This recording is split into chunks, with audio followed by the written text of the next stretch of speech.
Hello everyone! We're back with another stream of Yu-Gi-Oh! Duel Links.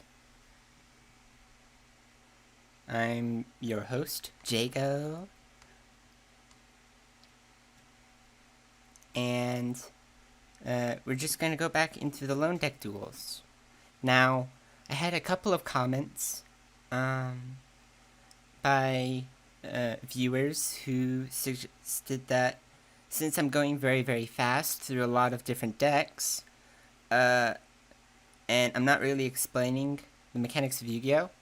To people who don't already know a lot about Yu-Gi-Oh! Or to people who know about Yu-Gi-Oh! And want to play Duel Links but don't know what kind of deck to build, I could explain some of my strategies through these lone deck duels and explain how the decks are supposed to work. So we're going to go right ahead with Dimension of the Wizards 1, which this talks about making a spellcaster type deck using synchro monsters and archetype magician. I'll explain more of that as we do the duel.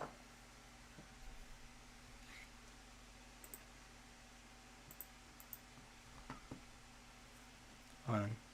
How am I doing on volume? How am I doing on volume?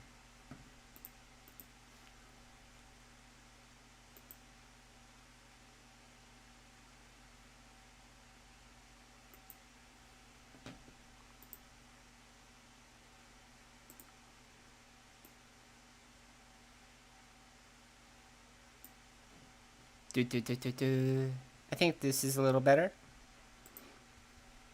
Hopefully you can hear me clearly while still being able to hear the game. Now, let's start with what we have. We're playing as Yami Yugi, who opens with the field spell who opens with the ability Power of Dark, which means we start the duel with the Yami field spell. This will buff our fiends and spellcasters and debuff fairy monsters by a small amount, but that can be significant in the early parts of the game. Now, as far as this deck goes, our goal is to summon Archetype Magician, a synchro monster that likes to have spell counters placed on it, gains attack for each spell counter, and you could remove a spell counter to destroy a card your opponent controls. This is a very good card. It's very versatile. You can use it to attack or to clear the opponent's field.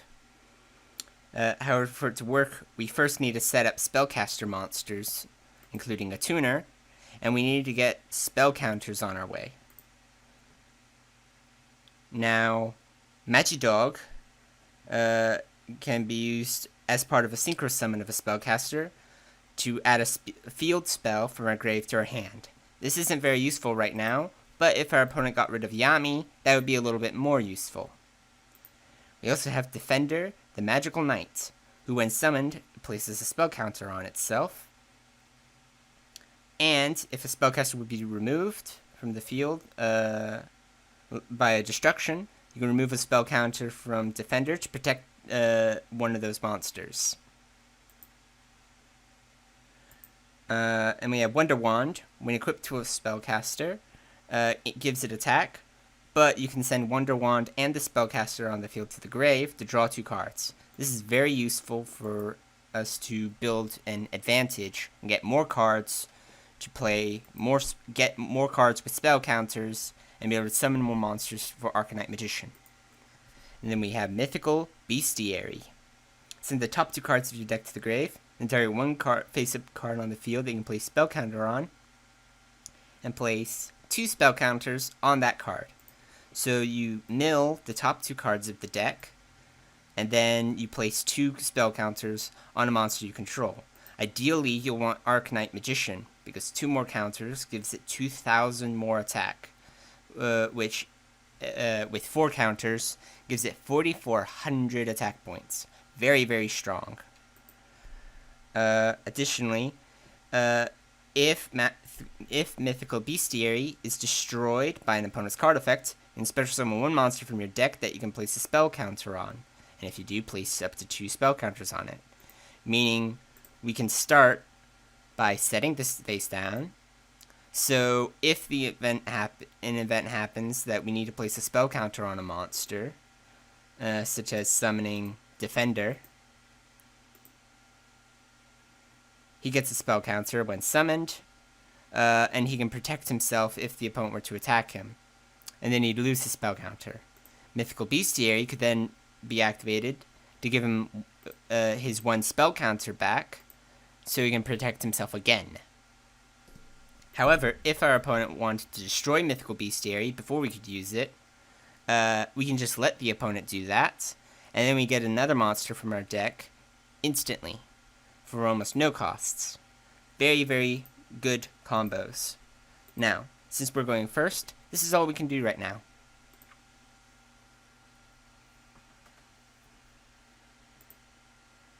Aha! Perfect! Kaiba played Twister, which destroyed our Yami field spell. Now, this isn't preferable because destroying Mythical Bestiary would have helped us a lot more. But with a field spell in the grave, we'll be able to make use of Magidog's effect if we use it with our new Flare Resonator to be able to summon Arcanite Magician. Now, we are going to normal summon Magidog. It's got 1700 attack, which means we can use it right away to help us do some extra damage to Kaiba. And with 1700 attack, the opponent will take... rephrase. The opponent will need to put a little more effort into a monster that can overcome Magidog's attack. Whereas if we summon Flare Resonator, only having 1300 defense, there's a lot of things that can easily destroy it, with no effects of its own that protects it, and not being a spellcaster to be protected by Defender, the Magical Knight. Flare Resonator, not a very good card right now. But on our next turn, we'll be able to normal summon Flare Resonator, use Flare Resonator, a level 3 tuner, and add it to our level 4 non-tuner Magidog to be able to summon Arcanite Magician. Flare Resonator will then buff Arcanite Magician by 300 attack. Arcanite will gain 2 spell counters, putting it at 2700 attack. And we use Mythical Bestiary, if we still have it, to give it an extra 2 counters for 4700 attack. And at that point, we pretty much will one-shot Seto Kaiba against anything. Very good stuff. Now, battle phase. Magidog is just strong enough to overcome Laval Cannon, enabling Defender to attack directly.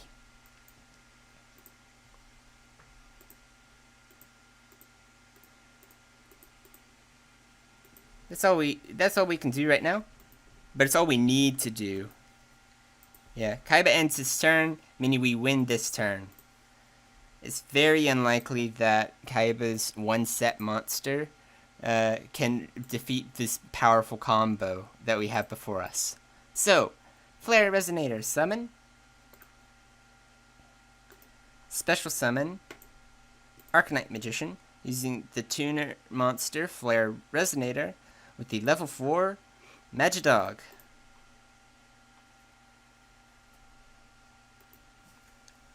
Synchro Summon level 7 Arcanite Magician. And we'll activate the effect of Magidog in the grave to return Yami to our hand. Additionally, we'll go ahead and chain Mythical Bestiary, send top 2 cards of our deck to the grave, and give Arcanite Magician a buff. 2 counters. And by activating Yami,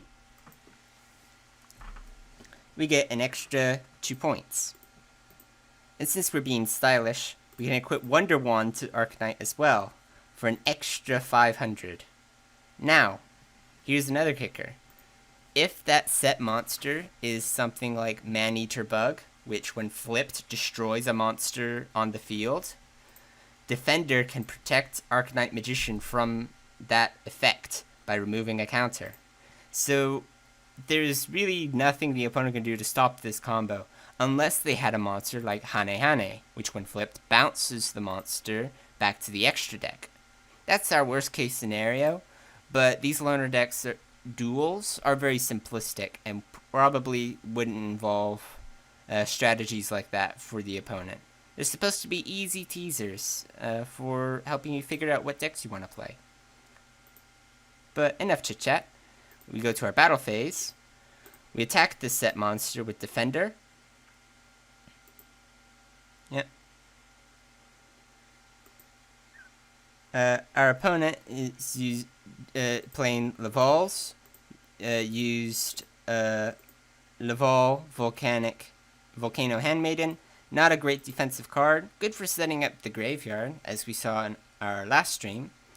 But it's a little too late right now, because we can just attack for 5,400 damage.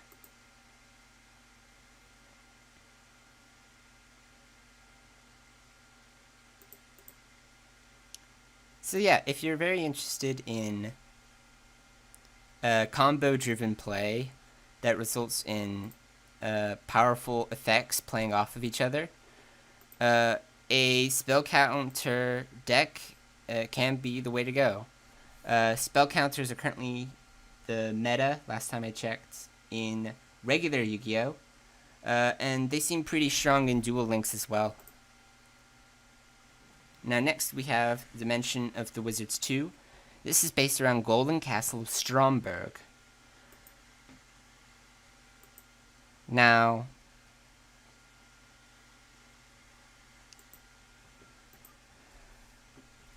Golden Castle of Stromberg is a very interesting card, as you will soon see.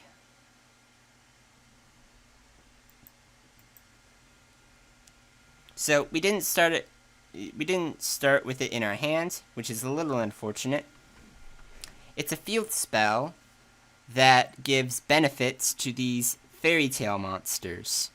Iron Hands and Pumpkin Carriage are good examples. Now, the fairy tale monsters aren't particularly great, but they work well with the Golden Castle of Stromberg. If you're familiar with it in the Yu-Gi-Oh! Duel Monsters anime, it's a field spell that has a cost of paying half of your deck. But if the conditions are right, you can make your opponent pay that cost instead. So your opponent mills half of their deck every turn until they have no more cards that they can send to the grave, and will lose at that point if they try to draw with an empty deck. But even if you pay the cost yourself, it's a great way of sending cards to your own graveyard. Now, these fairy tale monsters, you can, for example, Iron Hans. If this card is summoned, you can special summon Iron Knight from your deck. Also, if Golden Castle of Stromberg is not in a field zone when this effect resolves, you cannot special summon monsters from the extra deck for the rest of this turn. That second restriction, not useful to us at all. We do not have an extra deck. So we can summon Iron Hans and then summon Iron Knight from our deck for free. Additionally, Iron Hans gains 1,000 attack for each Iron Knight you control, while Golden Castle of Stromberg is in the field zone. So we can summon Iron Hans and summon an Iron Knight, but Iron Hans will just have 2,400... 24? That's very wrong. 1,200 attack until we draw our Golden Castle of Stromberg. Additionally, Pumpkin Carriage works off of a card, Prinzessin. While it's on the field, Prinzessin can attack directly. If you're also, while it's on the field, your Golden Castle of Stromberg cannot be targeted by effects and cannot be destroyed by effects. This is a great defensive card for once you have Golden Castle of Stromberg, but it's also very risky because it has very low stats. So overall, not a great card. The effect is pretty good, but it's a little overshadowed by the rest of the card. And we also have Mech Knight Avram. I'm not sure why this is in the deck, besides it being a really big attack point monster. So I think to start, we'll save our Iron Hands combo until we hopefully draw a Golden Castle of Stromberg next turn. So for now, we'll just summon Mech Knight Avram. because that 2000 attack will probably be very difficult for the opponent to overcome. But we'll see.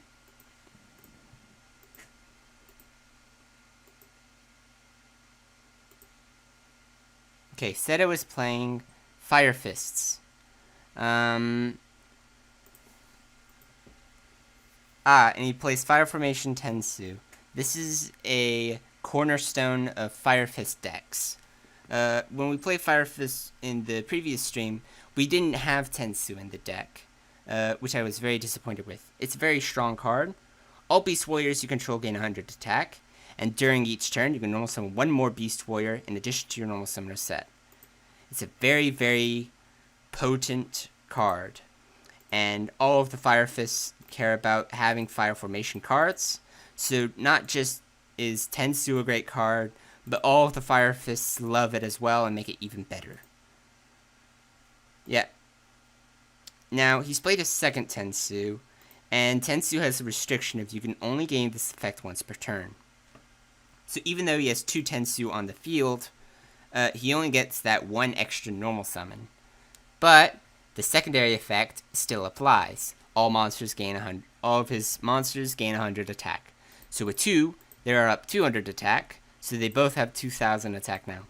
That's bad for us, because they'll clash here, and we're left wide open for this attack. Fortunately, we had enemy controller set, which allows us to change a monster's battle position. Okay, we draw Rocket Hand.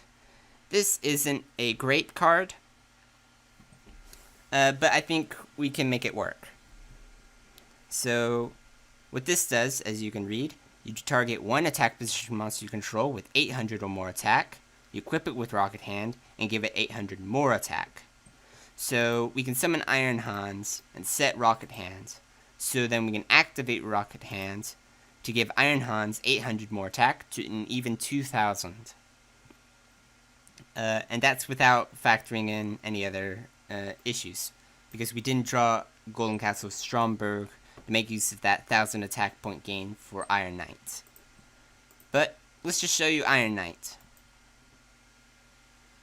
Normal summon Iron Hans. Use the effect. It's a special summon Iron Knight. We'll summon an attack mode. Okay, Iron Knight has 1700 attack, 700 defense. It loses 1000 attack while you control Iron Hans. If this card on the field is destroyed by battle or sent to the graveyard card effect, you can target you can add 1 Iron Hans from your deck to your hand. Or if Golden Castle Stromberg is in a field zone, you can add 1 warrior monster from your deck to your hand instead. This has a lot of potential, but it really is a very lackluster card without Golden Castle Stromberg. That's kind of the pattern with all of these fairy tale style cards. Again, if you're familiar with the Yu-Gi-Oh anime, these were used to great effect against Yami Yugi by the younger brother of the arc of the series. Spoilers. Sorry. I'm not going to give any more details about that. If you do, you can watch the show if you want. Now, we're in a little bit of a rough position because we are up against 400 defense, and we have 2 weak monsters. During the opponent's turn, they'll probably summon a really big monster, or 2 of them for that matter. But if he attacks into Iron Hans or Iron Knight, we can use Rocket Hand to mitigate the damage we take. So we'll attack Iron Knight into Brotherhood of the Fire Fist Dragon, and we'll attack directly with Iron Hans. It's just 1200 damage. And it looks like Seto doesn't have enough monsters with high attack to make use of the double Tensu aggressive. Alright, we've drawn Iron Cage.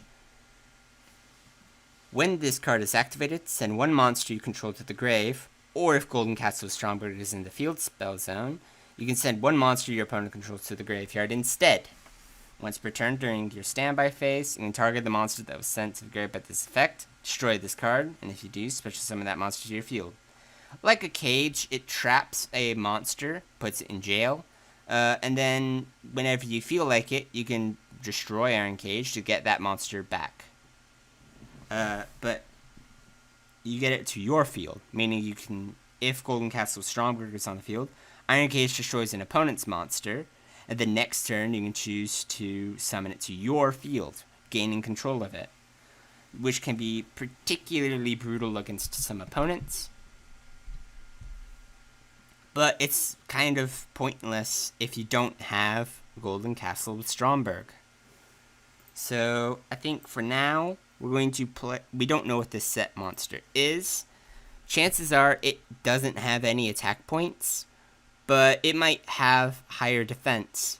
And because Iron Hans is the strongest monster with 1200 attack, we don't quite know how much attack we need in order to overcome it.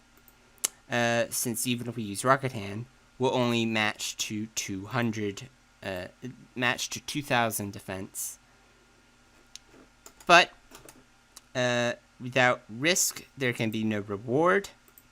So I say we're going to risk the battle phase. I'm going to guess that this is a weak monster that is weak enough for Iron Hands to overcome. And I predicted right. It's Brotherhood of the Fire-Fisted Spirit with only 200 defense. I'm going to destroy it easily and attack directly with Iron Knight. We're going to keep our Rocket Hand safe until we need it to use it defensively, or we can push for dealing a final blow in a turn. Aha! We've drawn the Golden Castle of Stromberg. The duel is won now. Now, Golden Castle of Stromberg. Once per turn during your standby phase, you must banish 10 cards from the top of your deck face down. This is not optional, or else this card is destroyed. During your main phase, you can special summon one monster from your deck that specifically lists the card Golden Castle of Stromberg in its text. You cannot normal summon or set the turn you activate this effect, even if Golden Castle of Stromberg leaves the field. When an opponent's monster declares an attack, destroy the attacking monster, and if you do, inflict damage to your opponent equal to half the attack that monster had on the field. As you can probably guess, this field spell is ridiculously powerful. And there's kind of a reason why all these cards rely on it, but are really useless on their own. It's because the field spell itself is already a powerhouse. Now, it should be worth mentioning that Golden Castle of Stromberg in this version is not as powerful as the anime version. This is for the betterment of all mankind, I believe. But now that it goes on the field, our Iron Hans immediately gains 1000 attack, thanks to this Iron Knight.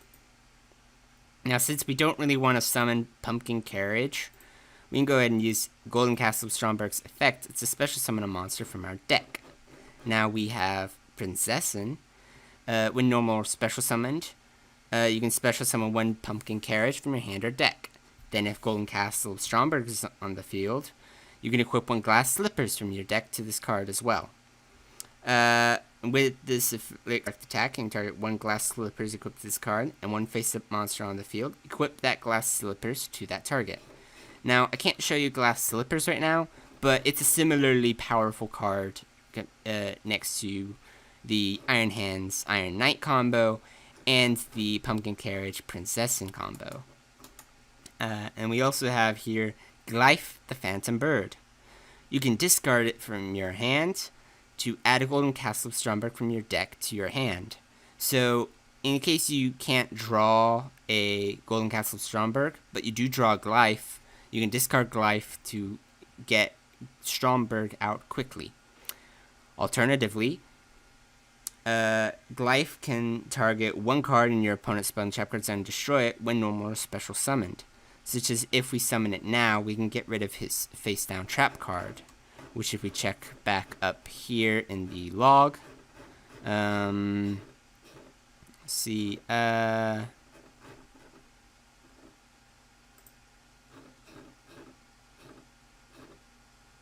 can't see where it was, but we know it's a set fire formation trap. Probably not relevant right now, but if we so wanted to, we could do that. Glyph would be the smart play right now. Alternatively, we could summon another Iron Knight to give our Iron Hans an extra 1,000 attack points. This isn't very necessary either, because with that set monster, we can probably overpower it with just our regular Iron Hans, and then go on to do something else. So we'll summon Glyph for now. We're going to use Glyph's effect. Destroy the set fire formation trap.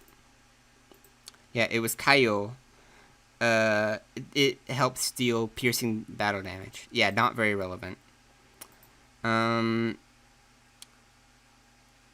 then we can use Iron Cage. Destroy the set guard. Or rather, yeah. It's another spirit. Then we could Rocket Hand Iron Hans to get 3,000 attack. And we attack directly. Sorry, I think I was overthinking that a little bit as I'm trying to explain the deck. So, in summary, Stromberg Fairy Tale monsters. I don't think Fairy Tale is the official name for them, because they don't share an archetype name. They're more like Stromberg monsters. Though they're all themed after different fairy tale stories.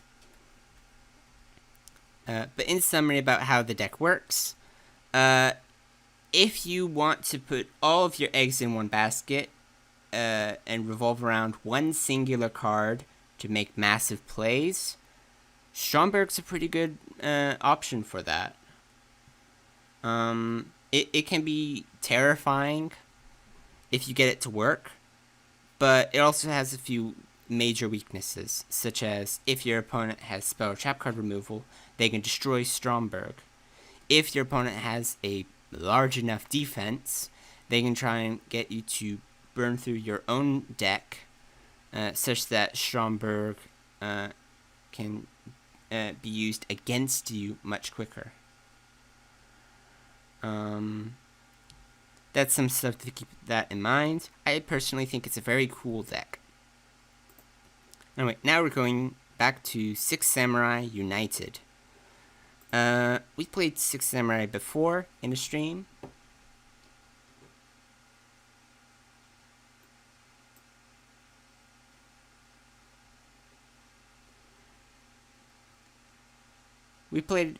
Six Samurai before in a stream. But these will be a bit different than last time. So for one thing, we have Six Samurai United. While it's on the field, each time Six Samurai is normal or special summon, you can place a Bushido counter on it. You can send it to the grave and draw one card for each Bushido counter on it. This is very amazing for Six Samurai since they all care about normal and special summoning. Additionally, we have Shien's Dojo. Each time a Six Samurai is normal or special summon, place one Bushido counter on it. You can send this card to the grave to special summon one Six Samurai or Shien effect monster from your main deck, whose level is less than or equal to the number of Bushido counters on this card. This works really well in tandem with Six Samurai United. In fact, this combo is kind of broken in regular Yu-Gi-Oh! Due to infinite loops you can get by summoning Six Samurai monsters and then using this effect to special summon a Six Samurai from the deck, which is another counter for Six Samurai United. And then you can use another card like Daigusto Emerald to be able to bring your graveyard cards back to your hand, such as Xian's Dojo and Six Samurai United. So you're able to eventually draw through as many cards in your deck as you want and summon exactly the monsters you need to build whatever kind of board you want. This is a lone deck duel though, so we aren't going to see those kinds of insane combos. What we do have though is Stardust Charge Warrior and Legendary Six Samurai Xian, one of the most frustrating synchro monsters in the game. Once per turn, during either player's turn, when your opponent activates a spell or trap card, you can negate the activation and destroy it. And if it would be destroyed, you can destroy another Six Samurai monster you control instead. So what it is your opponent, at any given time, if your opponent activates a spell or trap card, Xian can say, no, you don't get to play Yu-Gi-Oh! If you're a fan of that, this is a deck for you. I'm not a fan, but we'll just go through with this. So we summon Secret Six Samurai Genba, which gets us a counter for each of them.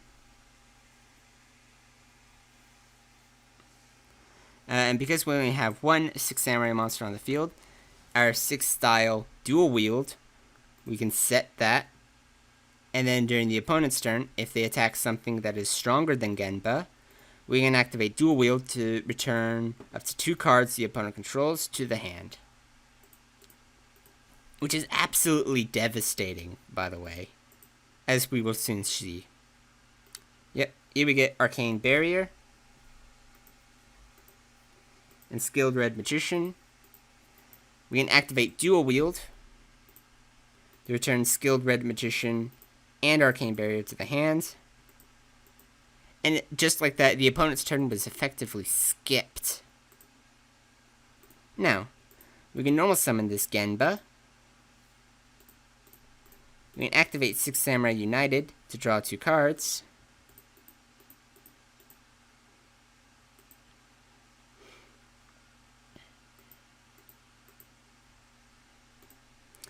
We're going to change this Genba to defense. We're going to attack directly with this Genba. It's just 500 damage, and next turn he'll probably summon Skilled Red Magician and equip with Arcane Barrier again. Yep.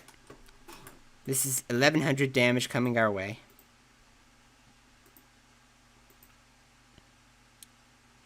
This is perfectly fine, however. Because we have combos like Hand of the Six Samurai to be able to tribute a Six Samurai to target a monster on the field and destroy it.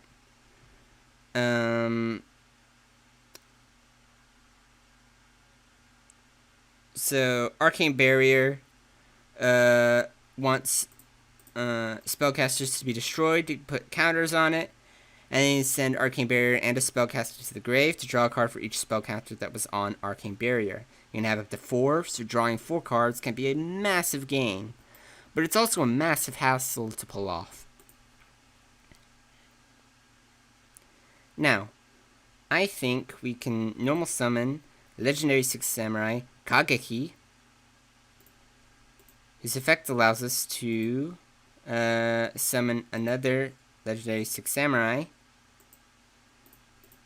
Hand of the Six Samurai, which allows us to use Legendary Hand of the Six Samurai's effect to destroy one of our Six Samurai, destroy Skilled Red Magician, which I think is in our best interest right now.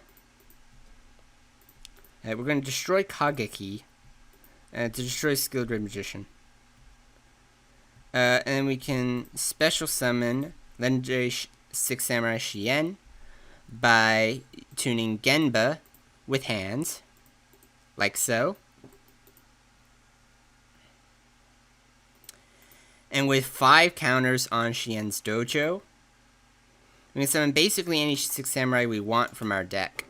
So let's pick one that has high attack. Kizan is pretty good. Though we could also go Hatsume.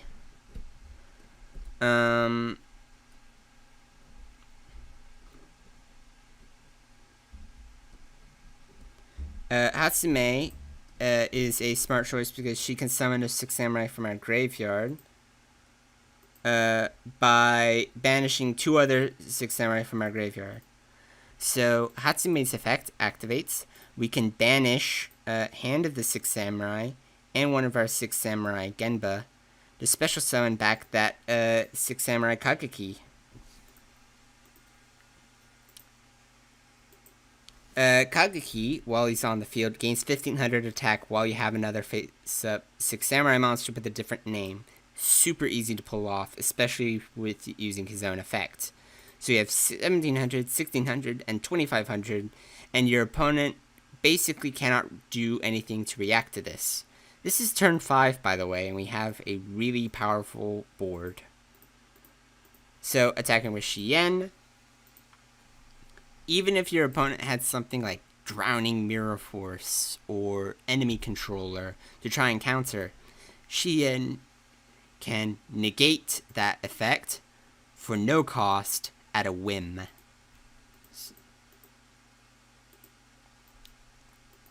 So, yeah. In summary, if you want to watch the world burn and want to win at any cost and don't care about your opponent having fun, 6 Samurai are a perfect deck for you.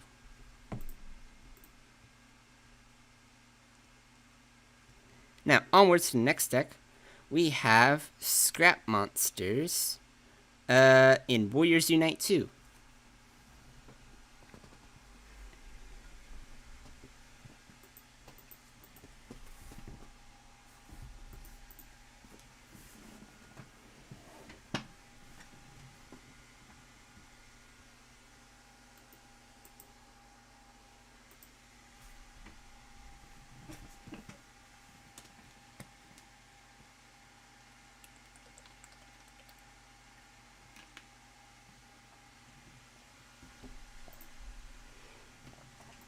Right. We've played scraps before in the stream, but I didn't explain them very well then. So, here we go. How to play Scrap Monsters. Number 1, play the Scrap Factory. It's a pretty good card. Scrap Monsters gain about 200 attack and defense. When a face-up Scrap Monster on the field is destroyed by a card effect and sent to the graveyard, you can special summon a Scrap Monster from your deck. Scrap Monsters, as some of you may recall, love to destroy themselves by card effect. So Scrap Factory allows you to use their effects and self-destruct each other, and then cover your costs by summoning a replacement.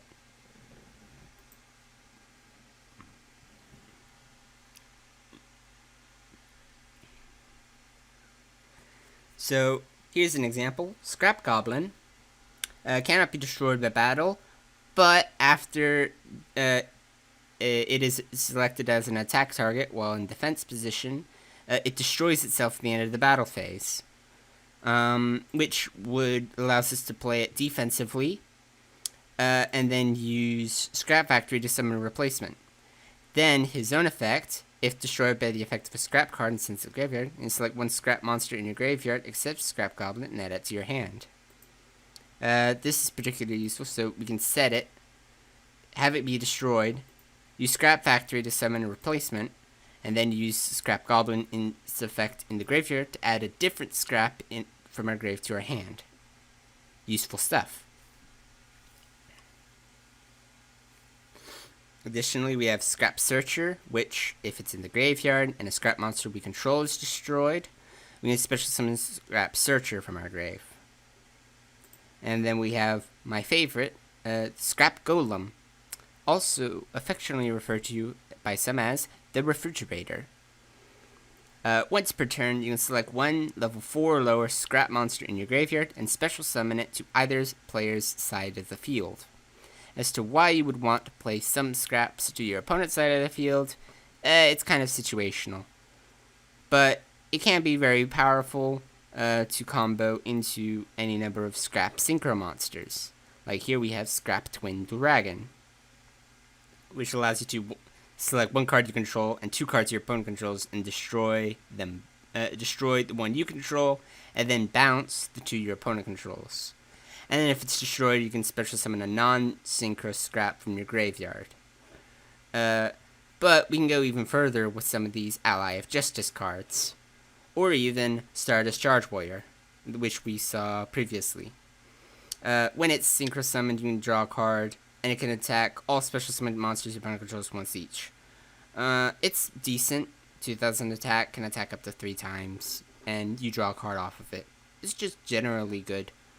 But we also have Ally of Justice Decisive Armor, which is a great, which has a number of powerful effects if your opponent controls a light monster. And then we also have Field Marshal, which cannot, when this card destroys an opponent's defense position monster by battle and sends its graveyard, the controller of this card draws 1 card. It's 2900 attack, level 9 synchro, just powerful, and good against if your opponent's playing too defensively. We aren't going to worry about the synchros for now, because it's only our first turn. And last card we need to explain right now is Ally of Justice Cyclone Creator. Once per turn, you can discard 1 card from your hand to return spell trap cards from the field to the hand, equal to the number of face-up tuner monsters on the field.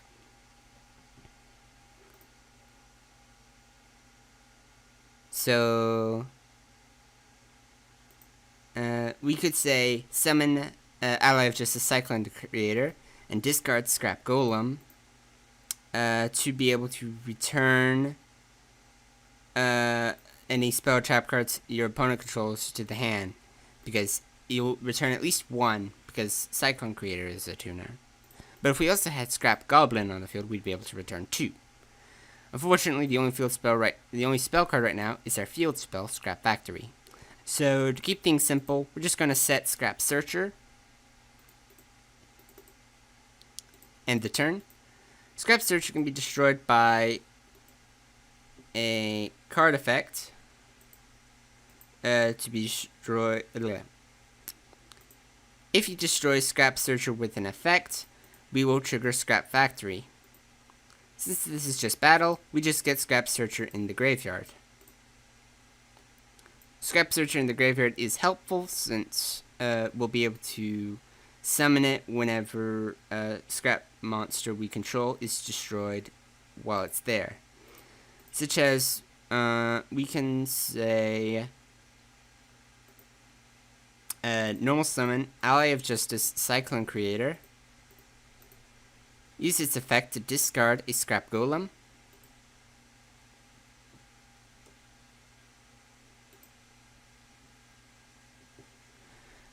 Our opponent just used Naturia's Sacred Tree to tribute the set monster and summon another monster from the deck of a different type. An insect gets you a plant gets you an insect. And if it's into the grave, you can add a Naturia card from your deck to your hand. I really love Naturia monsters. They are one of the first decks I learned to play competitively. But we're not talking about Naturia's strategy right now. We're talking about scraps. And I think our best bet for the moment is to bounce.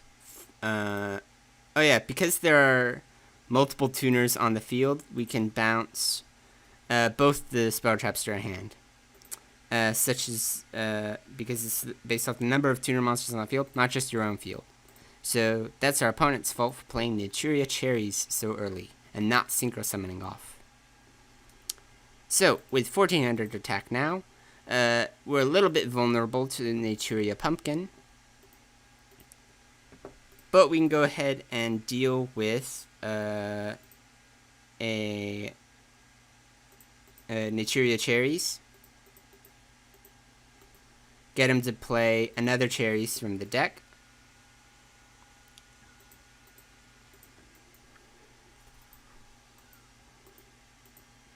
Yep, now he tunes everything together into Naturia Landois.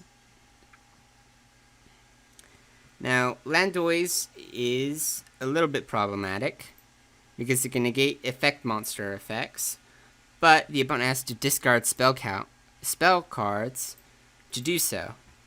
As you can see, our opponent has an empty hand. And having set a card and replayed Forest, we can say that this set card is most definitely Naturia Great Tree. So, we're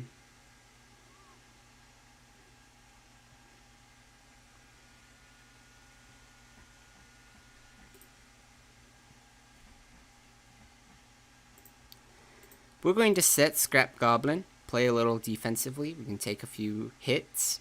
Scrap Goblins cannot be destroyed by battle effect, wouldn't be negated by Naturia Landois' effect, but its effect to destroy itself is applicable. That said, I don't think the AI is smart enough to negate the card's own self-destruction. But even if it was smart enough to negate destruction to prevent us from comboing off of our field spell and the monts and our Scrap Searcher in the graveyard,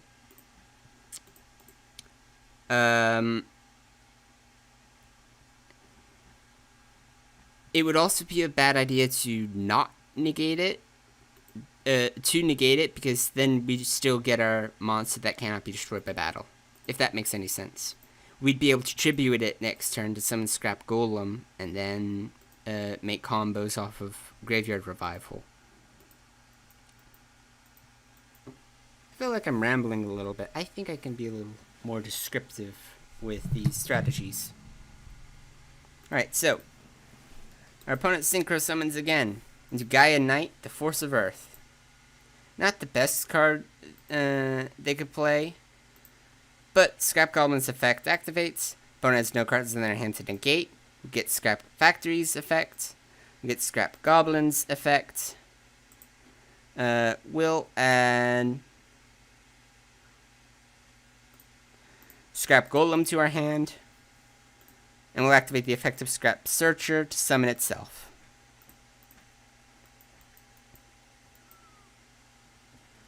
And we can special summon from our deck.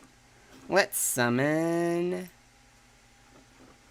We summon Scrap Shark. That's 2100 attack. But I think we'll summon Scrap Beast. It's a level 4 tuner. Right. Turn again. We draw. We draw another Scrap Beast, our third. Now, we have a tuner on the field, and we can normal summon Scrap Golem using Scrap Searcher as tribute. And Scrap Searcher can special summon a level 4 from our graveyard. So we could use either summon Scrap Searcher or summon Scrap Goblin. But for us to think about that, we need to see what kind of synchros we want to summon. Now, using the level 5 Scrap Golem and the level 4 Scrap Beast, we could easily summon Ally of Justice Field Marshal, which has more attack than any monster the opponent controls, and would probably be pretty safe for the rest of the duel, just because the high attack the opponent probably wouldn't have anything to beat it, and the opponent would have no other choice but to set monsters face down to defend, which gets us more draws, so we can be even faster to ending the opponent. Or we could summon Scrap Twin Dragon, which allows us to destroy a monster we control and return 2 cards the opponent controls to the hand. We could bounce Gaia Knight, the Force of Earth, and Naturia Landois to the extra deck, which would leave the opponent extremely vulnerable to our 3000 attack point monster, which is a little better than Field Marshal's 2900. And Scrap Dragon would also have the effect of being able to revive a non-synchro scrap from our grave when destroyed. I think that's our better bet. Now, because we can destroy any card we control to bounce 2 cards, we can bounce Scrap Factory. I mean, we've already used its effect to summon a scrap from our deck the previous turn. We wouldn't need it right away anymore. So let's do that. Scrap Searcher. We get that. And we will special summon our Scrap Tuner. Oh yeah, I forgot. We actually couldn't summon Field Marshal anyway because it needs 2 or more non-tuners. That's my bad. So let's summon Scrap Twin Dragon. It's our only play, but it's the better play. Scrap Twin. Activate effect. Destroy Scrap Factory, and we will bounce Gaia Knight the Force of Earth and Naturia Landois. Landois would have been a good counter against Scrap Twin, but Kaiba exhausted all of his hand resources, and thus didn't have any spells to discard to do it. So we just get a direct attack for 3,000 damage. Next turn we can summon a Scrap Beast to destroy a set card and attack again. We also get Scrap Factory again for just a little bit more attack. So there's Scrap Beast. And oh yeah, I forgot.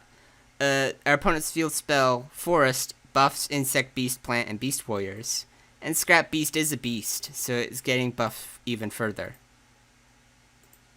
So there goes that, and there goes the last set of his life points. Good stuff, good stuff.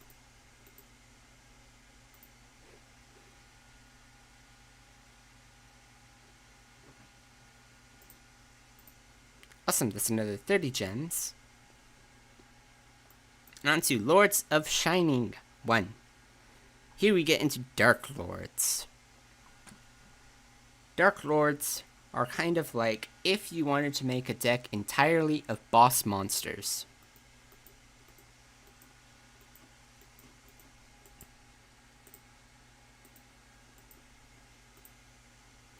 So they really like discarding cards, especially themselves, to the graveyard to get a number of effects off, and then revive themselves from the graveyard. So you have these massive 2600, 2500 monsters that have strong effects on the field. Now these are what are considered New Age, or what I call New Age Dark Lords, that like being discarded. They can discard themselves, either themselves or others in the hand to summon themselves. And a lot of them have effects that work off of Dark Lord spell traps in the graveyard. The original Dark Lords, like Dark Lord Asmodeus, or I'm forgetting the other card names, but they are Dark Lords that featured in the GX manga, and they really just care about being summoned from the graveyard. They all work together though. So let's start with Dark Lord Nastin. You can discard 2 other Dark Lord cards to special summon him from the hand. And he's just 2600 attack, big monster. Additionally, there's Dark Lord Ixchel. I don't know. She can discard herself and another Dark Lord to draw 2 cards. And this actually, I think, is our best bet for right. Like, just as a good opening, we can discard Ixchel and one of our Nastin to draw 2 more cards. We drew a Dark Lord, Tezcatlipolca. If a Dark Lord monster you control would be destroyed by battle or card effect, you can discard Tezcatlipolca instead. And then it has the secondary effect like all of the other New Age Dark Lords, which you can pay 1,000 life points, target a Dark Lord spell trap in the graveyard, and repeat its effect as this monster's effect. We also drew the boss of the boss monsters, Dark Lord Morningstar. Cannot be special summoned. If it's tribute summoned, you can special summon Dark Lord monsters from your hand or deck up to the number of effect monsters your opponent controls. Which is very strong. It's already a 3,000 monster, and all the other Dark Lords that can be summoned from the deck are likewise really big monsters. While you control another Dark Lord monster, your opponent cannot target Morningstar with card effects, and once per turn you can send cards from the top of your deck to the graveyard up to the number of Dark Lord monsters on the field, and gain 500 life points for each Dark Lord card sent to the grave by this effect. It does everything you want for a boss monster. It's really strong. It has a protection effect. It summons more monsters to push for a victory. And even if you can't push for a victory in one turn, it fills your graveyard for more plays and gives you life points to live even longer and survive whatever it is your opponent can use that could overcome even Morningstar. It is tricky to summon though, because you cannot special summon it, meaning you can only tribute summon it. And being a level 11, you need 2 tributes. And Dark Lords aren't that great at getting monsters onto the field in large enough quantities to summon it. Though theoretically you could use a monster that is treated as multiple tributes to summon Morningstar.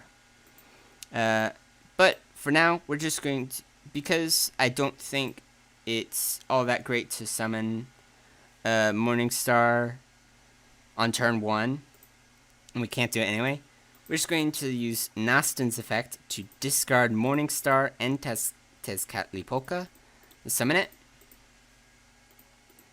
We'll normal summon Dark Lord Ukobak, use the effect to send a Dark Lord card from our deck to the grave.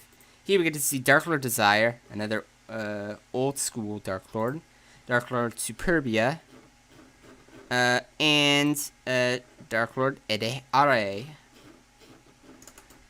We don't have Asmodeus in the deck, and I think that's the only one we're missing. We also have Dark Lord Amtusk, another New Age one. Allow us to discard it and another Dark Lord card to target one Dark Lord card in your grave and add it to your hand. This is how we can get Morningstar back without much fuss. But what you'll want to do with Ukobak is to send one of these spell and traps to the grave. We have Dark Lord Contact, which special summons a Dark Lord from the grave in defense. We have Dark Lord Descent, pay half your life points, and summon 2 Dark Lord monsters from your grave with the same level as a monster your opponent controls. And we have the Sanctified Dark Lord. Send a Dark Lord monster from your hand or face up on the field to the grave. Negate the effects of an effect monster on the field until the end phase. And gain life points equal to its attack. Sanctified Dark Lord is a brutal card that is always good to have on hand. And I think it's what we're going to want for here with Ukobak. So whatever your opponent wants to do, we can use whatever your opponent brings onto the field. On our next turn, we can use Nastan to copy the Sanctified Dark Lord, negate an effect monster's effect, gain a lot of life points, and do whatever we so please.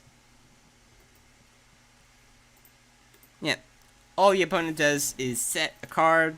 I mean, what would you do if you're faced down by these many Dark Lords? And we have Dark Lord Contract. We're going to use this, and we're going to special summon a Dark Lord from our graveyard. I say we summon Tezcatlipoca in defense. So battle phase, we can attack with Nastan. Yeah, it's just Scrap Searcher. No big deal. And we attack with Ukobak. Ukobak is kind of intended to be normal or special summon, send a card to the grave, and then you throw it away for something else, such as using it as tribute with the Sanctified Dark Lord. Or special summon it from the grave with an effect like Dark Lord Contract, and using it as part of the tribute summon of Morningstar. Because really, Ukobak is the weakest of the Dark Lords, but he is the easiest to summon, and he sets up a number of their plays. But this is all we can do for now. The opponent's going to activate Shuffle Reborn, special summon Scrap Searcher, and tribute it for Scrap Golem. Alright, I'm gonna Shuffle Reborn's effect. You can banish it from the grave. Target one card you control, shuffle it into the deck and draw one card. I have no idea what the AI is doing, because you just summoned Scrap Golem, which you could use its effect to special summon Scrap Searcher in defense. that would be pretty handy. And then you could use Shuffle Reborns to send something like Scrap Searcher to the bottom of the deck to draw a card. I don't really know what the AI is thinking right now. He just went through all that trouble. Now it just has an empty field and goes minus a couple cards.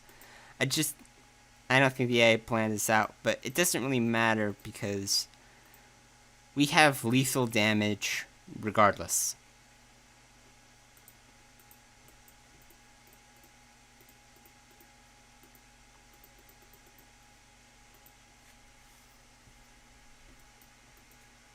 Alright, well, I don't feel like that was a great demonstration of what Dark Lords can do, but you do get a little bit of the gist. They summon a lot of big monsters with powerful effects pretty easily,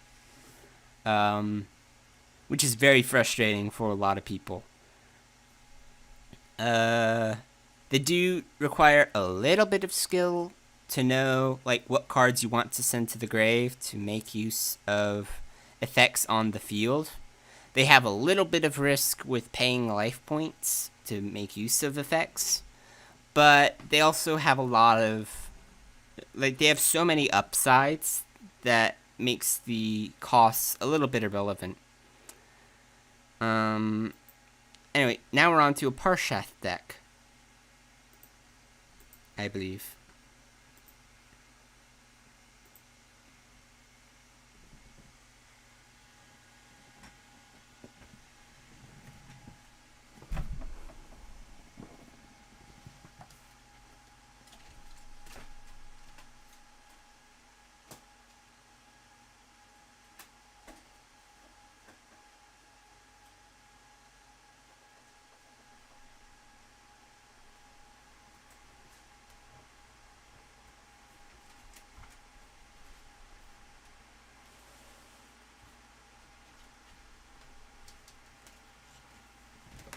Okay.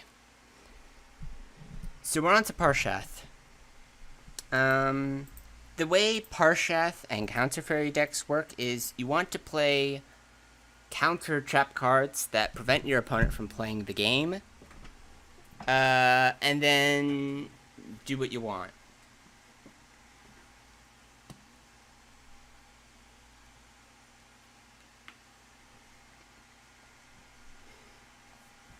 Whereas decks like Dark Lords do have cards that can negate the opponent's strategies. That's not their main thing. What Counter Fairies and Parshath want to do is negate the opponent's strategy. That's their thing. They're intentionally designed to make the opponent not play the game. So, right away, they care about having the Sanctuary in the Sky on the field. Normally, Sanctuary in the Sky is a field spell, but there are a few cards that change their name into it, such as the Sanctum of Parshath, which, while it's on the field, fairy monsters gain 300 attack and defense.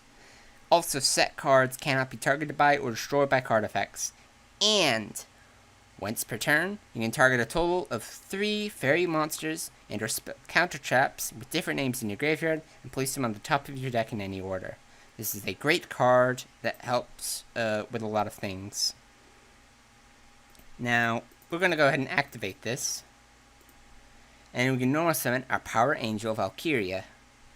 Her effect won't do much because she cares about negating the activation of a spell or trap card to add a light fairy from her deck to her hand. This won't do anything on its own until we get a counter trap card. But she has 1800 attack as well, which means combined with Sanctum of Parshath, 2100 attack is very, very good for a level 4. Even if you're going first, it's good as a defense. Now, what's very unfortunate is that this deck has 3 Sacred Arc Air Knight Parshath. A card that is the boss, but you don't really want to run 3 just because it's a little tricky to summon. Like, because if you activate a counter trap card or negate the activation of a spell trap card or monster effect, you can banish 2 other fairy type monsters from your hand, field, or graveyard to special summon this card from the graveyard or hand. From the graveyard if it was there when the effect was activated, or hand even if it isn't.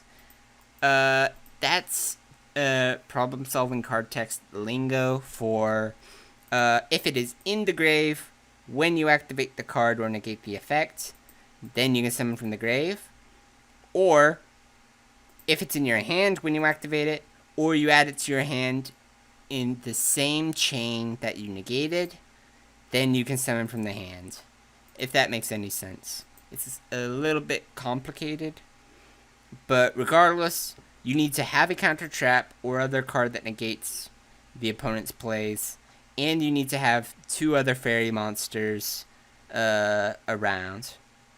Now, SAAP does count as one of those fairies that you can discard. So us having 3 in the hand isn't the end of the world, but it doesn't really do anything in the hand until you get a counter trap, which is what the entire deck needs to work.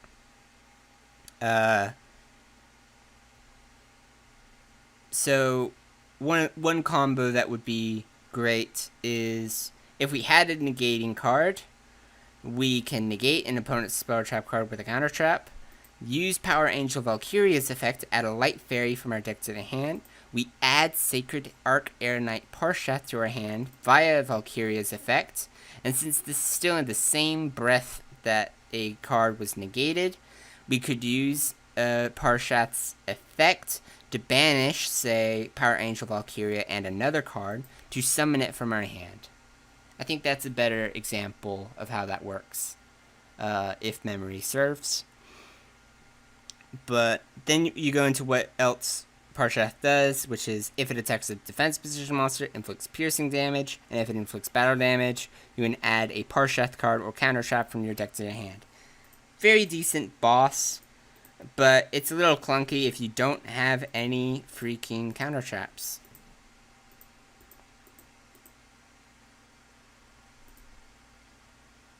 Okay, our opponent just played Child's Play. This is one of my favorite worthless cards ever. So, whenever your opponent summons a monster, gain 300 life points. That is not particularly great, but your monsters cannot be destroyed by battle while you have 10,000 or more life points.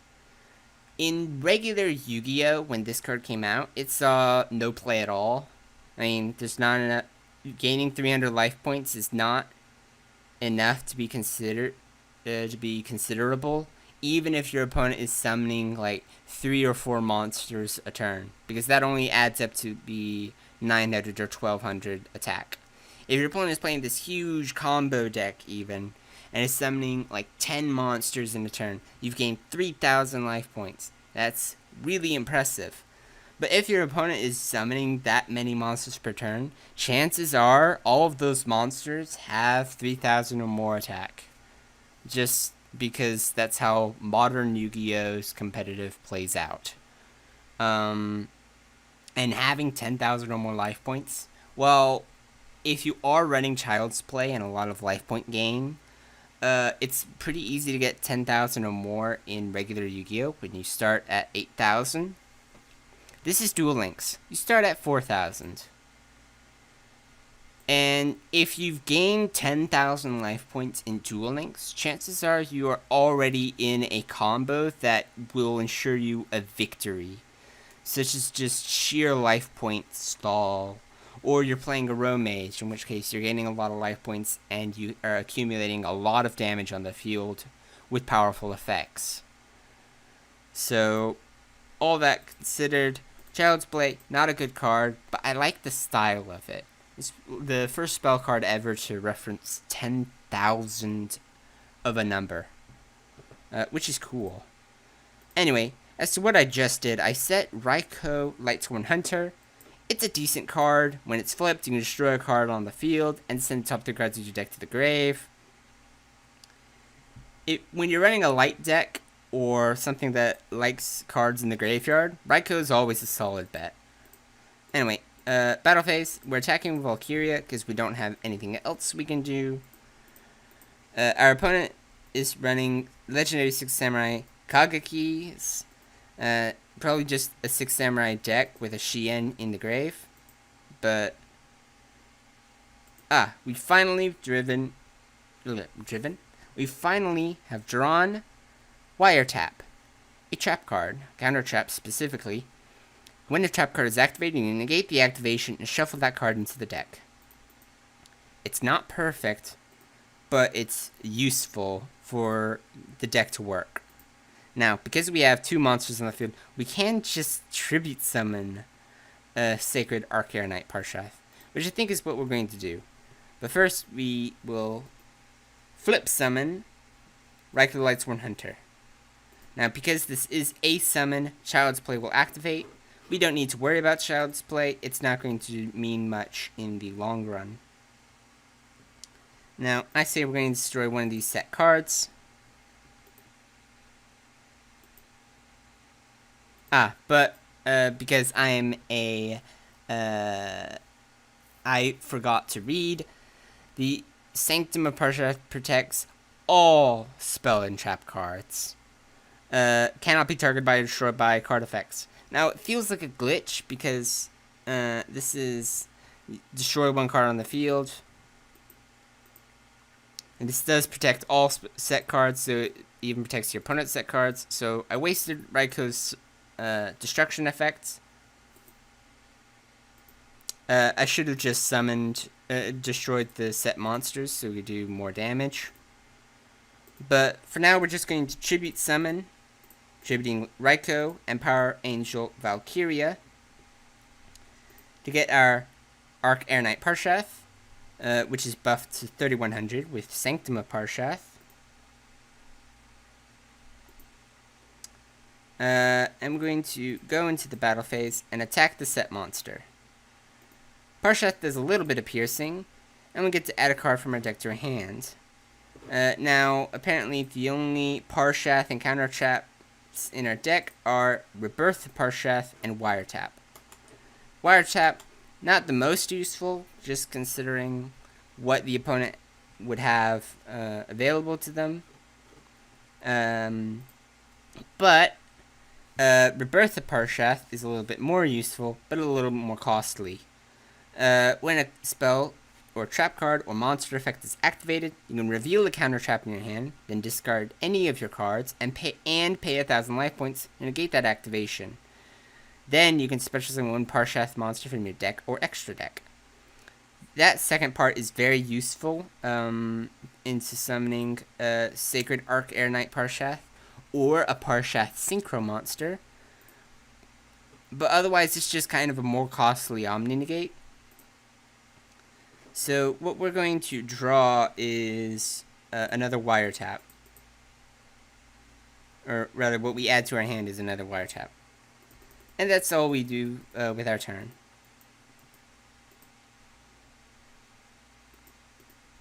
Our opponent is still just setting monsters. High defense, 6 Samurai, more likely than not. Now, lucky us, we drew Rebirth of Parshath, which is good for us to set right here. We can also activate Sanctum of Parshath's effect to target our Power Angel Valkyria, Rebirth of Parshath, and Minerva Scholar of the Sky in our deck and place them on top in any order we want.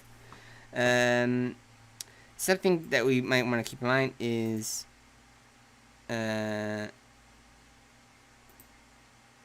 target Rebirth of Parshath, then our Minerva Scholar of the Sky, and then our Power Angel Valkyria in our grave and place them on top of our deck. So I think I'm not quite sure the order that this means. I haven't done this kind of effect in Duel Links before to know for certain, but I think this is the order we place them on top, which means the reverse order is the order we draw them in. So we do Reverse the Parshath, then Minerva Scholar of the Sky, and then Power Angel Valkyria.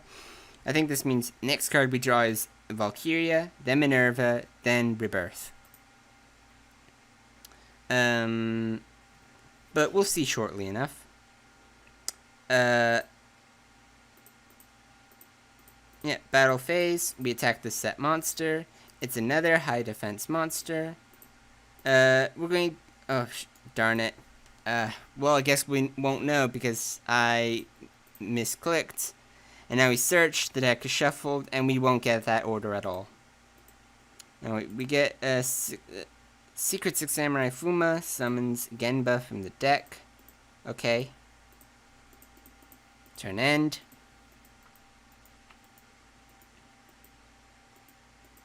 Says a card. We draw. We draw another Wiretap. Completely useless right now. We go to battle. We attack the set card. We're not going to search with Parshath just because our hand is being very cluttered with cards we can't use. This is a common case in Counter Fairies from what I remember. It's more of an issue in Duel Links than in regular Yu-Gi-Oh! Because Duel Links only has 3 spell and trap card zones. In regular Yu-Gi-Oh! There are 5 zones, so you can set all of your cards and do whatever negates you want. But Wiretap isn't the best counter trap you can go with in regular Yu-Gi-Oh! In fact, it's one of the worst ones. But we're getting through here. We have no plays we can make. We're just doing chip damage until we win. So yeah, in summary, counter traps. They're pretty boring. They prevent your opponent from playing the game. I don't recommend them to anyone. Just they're effective if you can make a deck that doesn't fumble with itself. Like that deck was a really bad example for counter fairies and how strong they can be.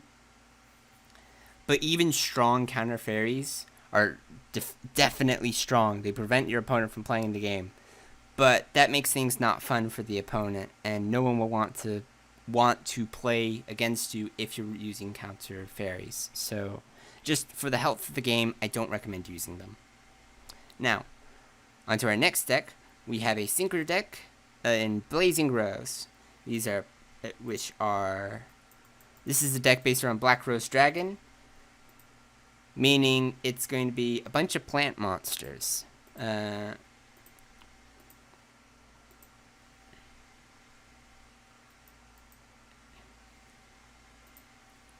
Now, I play a plant deck quite regularly in Duel Links. Aromas, to be specific. But plants are rather fun in my opinion. So, some things you want to keep in mind. Rose Lover is a staple card for a lot of plant decks. Because if it's in the graveyard, you can banish it to special summon any plant monster from your hand. And that monster becomes unaffected by trap cards for a turn. Very, very useful. Additionally, you have cards like Witch of the Black Rose. When normal summoned, while you control no cards, draw 1 card and reveal it. If the card you drew is not a monster card, send it to the graveyard and destroy Witch of the Black Rose. This can be rather useful in a deck like this. Because you can stack your deck with a lot of monster cards, draw it, and then hopefully combo into using Witch of the Black Rose with a special summon monster, such as with Rose Lover, into a synchro monster like Black Rose Dragon. A very, very powerful card in Duel Links, as it was in regular Yu-Gi-Oh! When it first came out. When synchro summoned, you can destroy all cards on the field. Or if you don't feel like setting off a nuclear bomb, you can, once per turn, banish 1 plant monster in your graveyard to target 1 defense position monster your opponent controls, change that target to attack position, and change its attack to 0. So you have 2 options with Black Rose Dragon. You can place it in any deck you want and use it to destroy all cards on the field, including itself. Very good if your opponent is stacked a scary board. Or, if you're running a plant deck, you can banish a plant from your grave and have Black Rose Dragon attack a monster for the full 2400 damage that it can deal. Or even more damage if you have other plant monsters as well. Now we also have White Rose Dragon, which is a support card for Black Rose Dragon. When normal summoned, you can special summon a Rose Dragon from your hand or graveyard, except White Rose Dragon.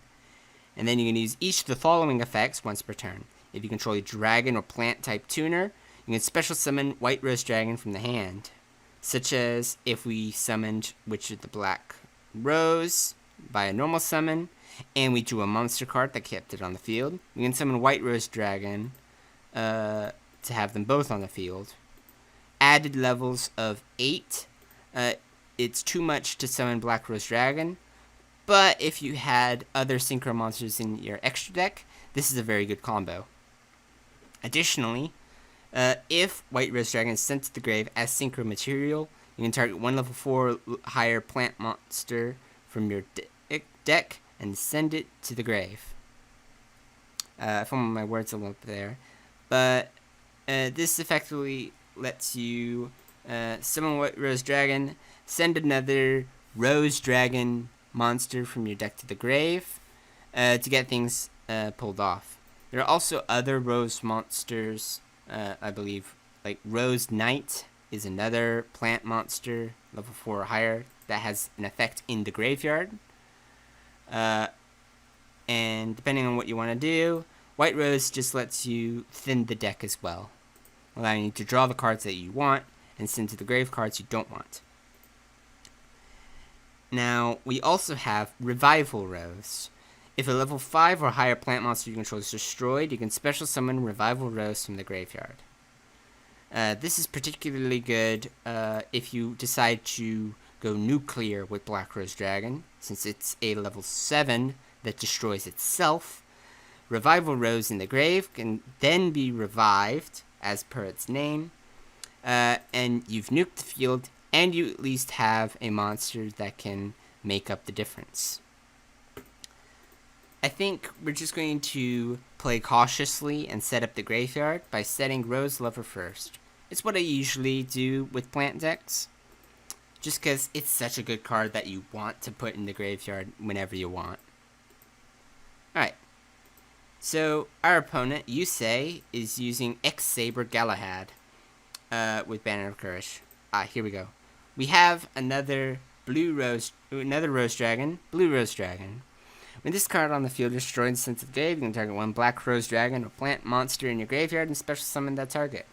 Also very good when you want to go nuclear with Black Rose Dragon. If you have Blue Rose Dragon on the field, and then you summon Black Rose Dragon, you can destroy everything, including Blue Rose, to then special summon Black Rose back to the field so that you can use its second effect, banishing Blue Rose from the grave to reduce an opponent's monster's attack to 0 for even more damage. Very strong stuff. Now, I'm going to go for the gamble that is Witch of the Black Rose. I'm going to guess that this lone deck is mostly monsters, just to encourage you to use Witch of the Black Rose.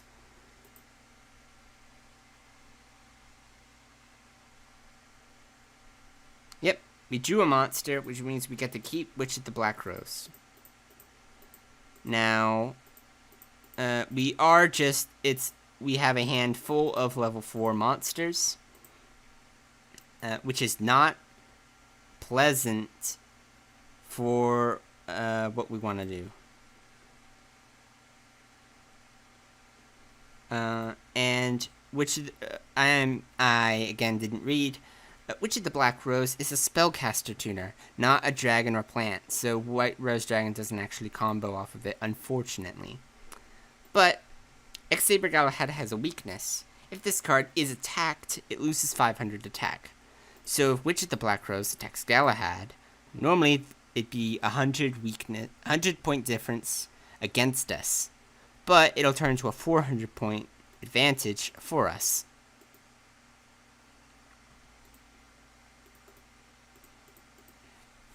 Well, we at least got a draw off of Witch of the Black Rose's effect, even though our combo didn't work out like we wanted. He summons another Galahad. And we draw Rose Fairy. This is good for us, because we finally have a level 3 that we can work off of. But we have run out of tuners, because we don't have Witch of the Black Rose anymore. Sadness. But we can play a little cautiously. Set Revival Rose. I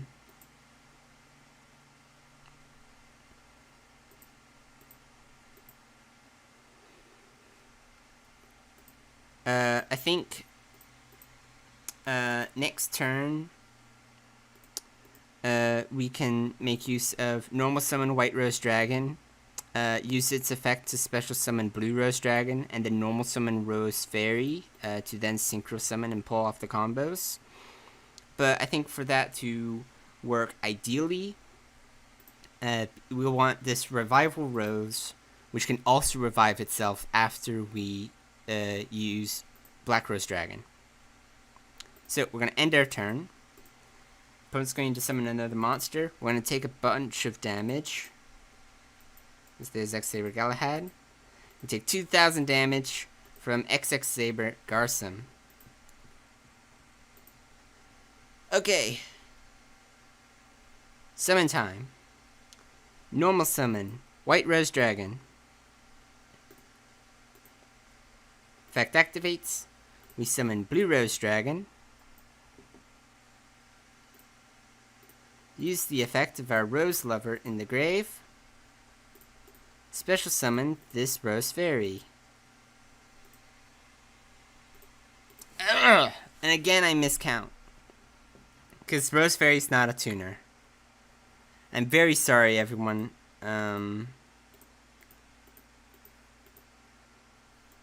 Okay. Don't listen to anything I said that duel. Not a good example for a lesson.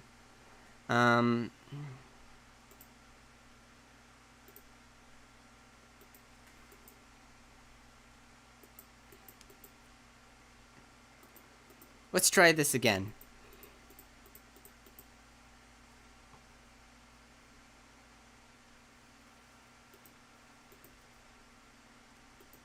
Okay, so we have Witch of the Black Rose again. This time we have two, so that we can make use of one's effect. To draw? Okay. So, the ideal combo is using Witch of the Black Rose to draw and reveal Rose Fairy, which allows Rose Fairy to then be summoned, so you can then tune the level 4 tuner, Witch of the Black Rose, with the level 3 Rose Fairy into Black Rose Dragon. That's the intended combo, I believe. It's a little awkward because when you run a lot of the level 4 Rose Dragons, you want to run level 3 tuners. So this deck build is kind of awkward because of it. But I think we can still make this work. Set Revival Rose. Alright, he's got Tensu to summon 10 Saber Axel and another XX Saber Garsum. So this will be a huge 2200 damage from us. Alright. Alright, we've drawn Rose Fairy, which is awful. We did not need to draw Rose Fairy. So we're going to, the only thing we have that we can use to survive against this is summoning Witch of the Black Rose, and hope we draw a third Rose Fairy. Nope, we did not. So we lose again. Surrender. Surrender. Yes. Okay. I will go ahead and say this lone deck is rubbish. Plants are a lot more fun, and then this deck would lead you to believe.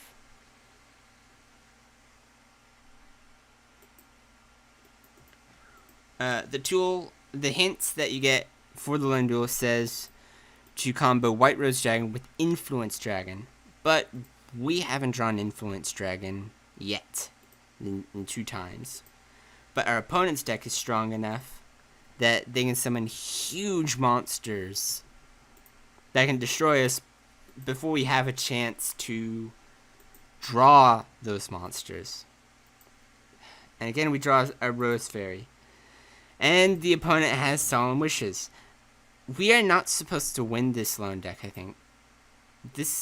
I don't get it. Anyway, let's summon Witch of the Black Rose and gamble. Nope. Slot Machine did not pay off. So now Solemn Wishes. Our opponent will gain more life points. We finally draw Influence Dragon. So I think what we're going to do is we're going to normal summon Rose Fairy. Summon one of our Black Rose Dragons.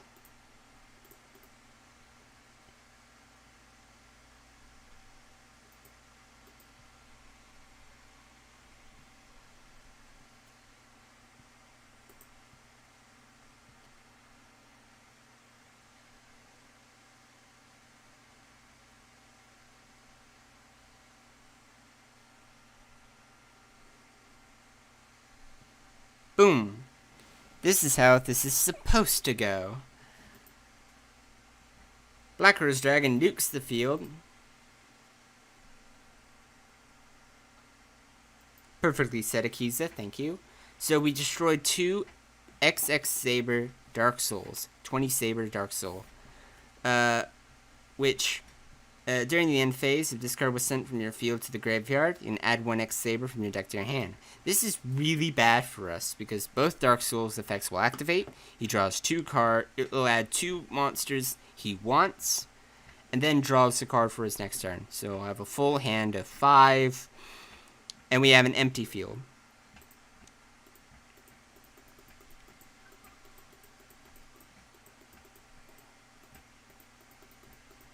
Yep.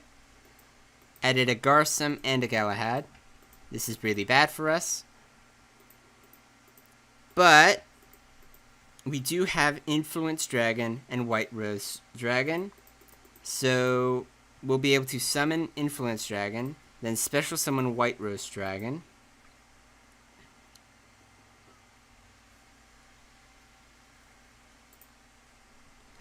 Yeah, nope, not her. You. Summon Influence Dragon.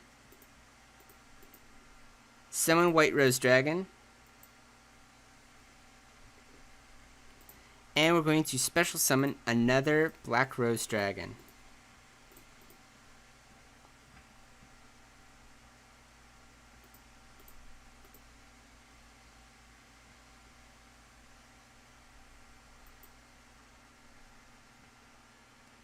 We are going to activate the effect of White Rose Dragon, and we're not going to activate the effect of Black Rose Dragon.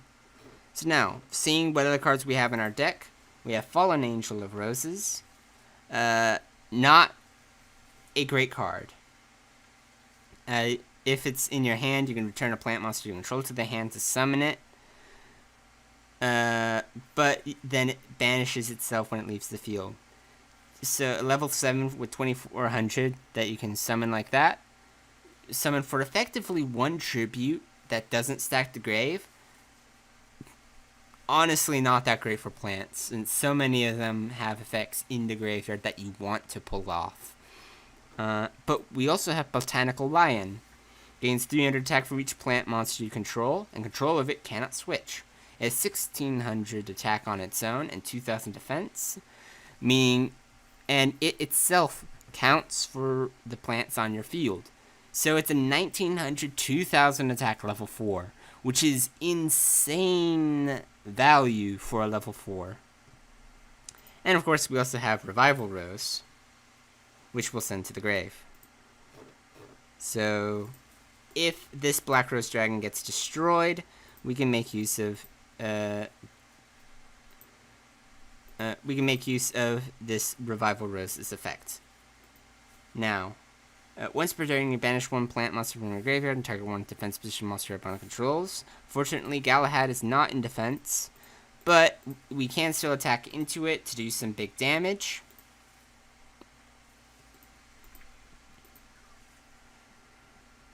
Now, the opponent will probably set... Oh, no. That was my thing. That was my issue. Because the enemy is so smart that it won't even set to defend itself. It will go in attack position. Yes, I see. We're going to set a Rose Lever. And we're going to attack into Garthim with Black Rose. And we are slowly going to chip away at the opponent until we win. Now that we have Black Rose Dragon out, you can see the power this deck has. And here we get another Blue Rose Dragon. And with Rose Lover and a grave, we can special summon a monster that we want. So we're actually going to normal summon Blue Rose. We're going to activate Rose Lover's effect to special summon plant from our hand. Yes, we're going to summon Rose Lover in attack position. We're going to attack directly with Black Rose Dragon for 800 damage. We're going to attack directly with Rose Lover. And we're going to attack with Blue Rose Dragon for game. Okay. Very sorry that the gambling of which the Black Rose did not pay out in our favor, and that the AI was merciful that third round. But in short, if you want to make a plant synchro deck, use level 3 plant tuners. Just don't... Rose Fairy isn't great enough on its own to gamble to summon it with Witch of the Black Rose.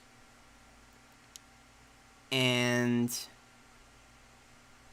you should run a lot more Influence Dragons if that's what you're relying on to use White Rose Dragon's effect. That Rose deck was so unoptimized. It was very frustrating, but we made through it and got our 30 gems. So next we have Blazing Rose 2, Blazing Metaphys. Now, Metaphys are a very interesting archetype of Wyrm monsters that are retrains of old school Yu-Gi-Oh cards that were dragons.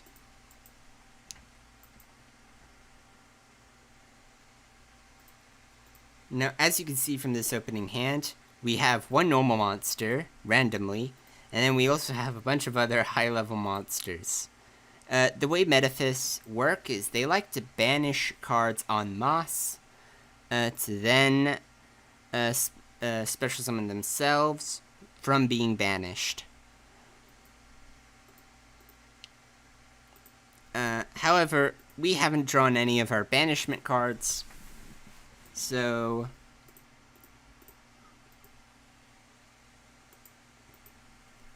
we're just going to try and bide our time. Oddly enough, our opponent did not summon a monster to attack us directly, and we still have no cards we can play. So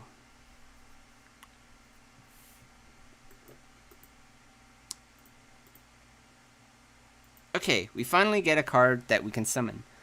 It's not a Metaphys, it is a Lupine. Aloof Lupine, very good for Metaphys in Duel Links. When it's normal summoned, you can banish a monster from your hand, banish a monster with the same type from your deck. All Metaphys are Wyrms, and really like to be banished. So I think what we're going to do is normal summon Aloof Lupine. Use the effect to banish Metaphys Tyrant Dragon and Metaphys Nephthys from our deck. Now, Metaphys Dimension's effect reads as so. If your opponent special summons a monster, except during the damage step, you can target one of your banished Metaphys monsters. Special summon it, but banish it during the end phase of the next turn. If your other Metaphys card in its owner's position is banished, well, this card is already in your phase of special cards, and you can target one card your opponent controls, destroy it, or banish it.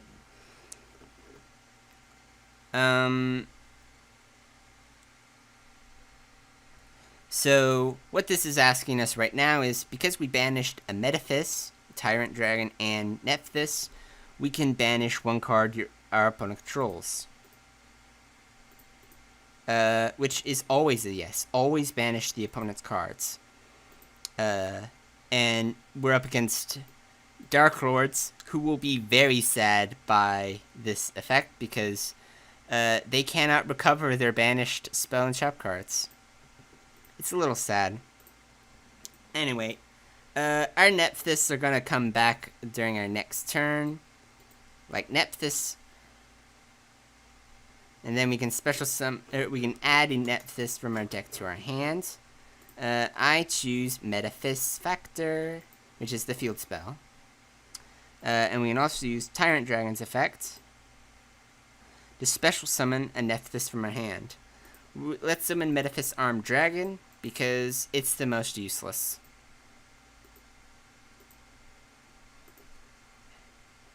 Right. Now, our combo is just about complete. We can activate Metaphys Factor, which allows us to normal summon level 5 or higher Nephthys monsters without tributes, but they are banished during the end phase. Your opponent cannot activate cards for effects in response to your Metaphys monsters' effect activations. Which means we could normal summon Metaphys Daedalus right now, and then during the end phase it's banished, and then during the next turn, during the standby phase of the opponent's turn, special summons itself to to banish all special summoned monsters on the field.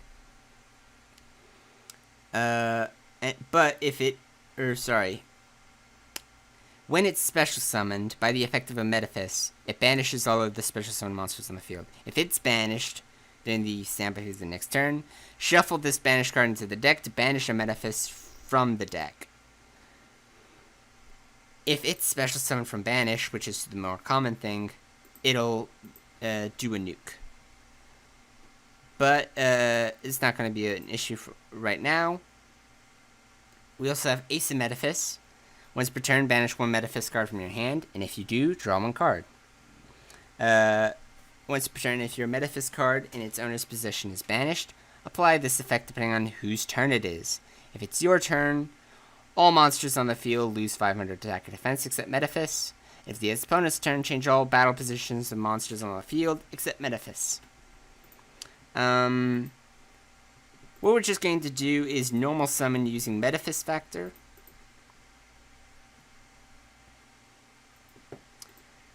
We're going to attack with Aloof Lupine, and attack directly for the game.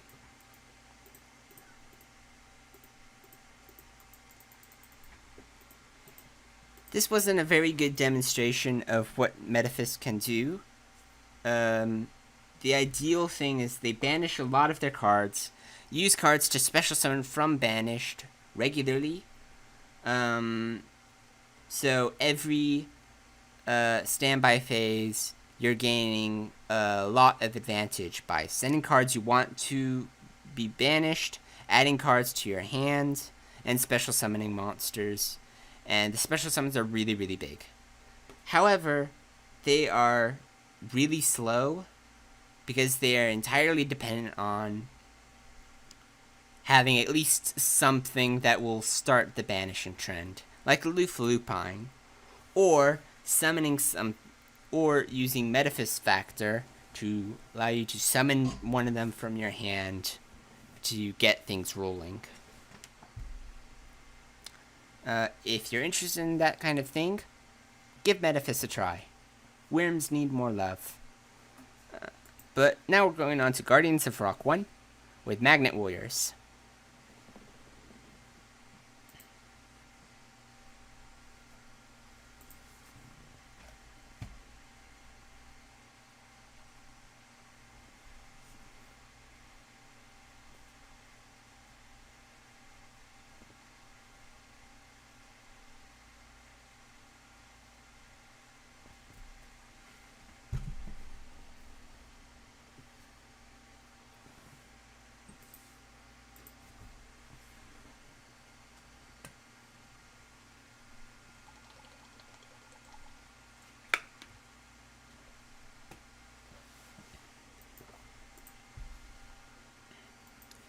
Okay, Magnet Warriors. Here's how they work. You want to summon a lot of Magnet Warriors, and then use them to summon Valkyrian the Magnet Warrior, or Berserkian the Magnet Warrior, or the fusion that combines Valkyrian and Berserkian. You have the Electromagnetic Warriors, which are effect monsters that work well with normal and special summoned. And during the opponent's turn, you contribute them to special summon Magnet Warriors from the deck. And then the regular Magnet Warriors are normal monsters used by Yugi in the anime, particularly in Battle City. The key monster of the electromagnetic series is Delta the Magnet Warrior, who lets you set up your graveyard with Magnet Warriors. And if it's sent to the grave, you can banish the Magnet Warrior monsters from your graveyard, except Delta, to summon Valkyrian the Magnet Warrior quickly. But I think we can combo this with Catapult Zone. Once per turn, if a monster you control will be destroyed by battle, you can send one rock monster from your deck to the grave instead. This is a way that we can set up, we can stack our graveyard with monsters, particularly the less useful normal monsters, so that when we ultimately send Delta, the Magnet Warrior, to the grave, we can banish Magnet Warriors to summon our win condition Valkyrian. But in the meantime,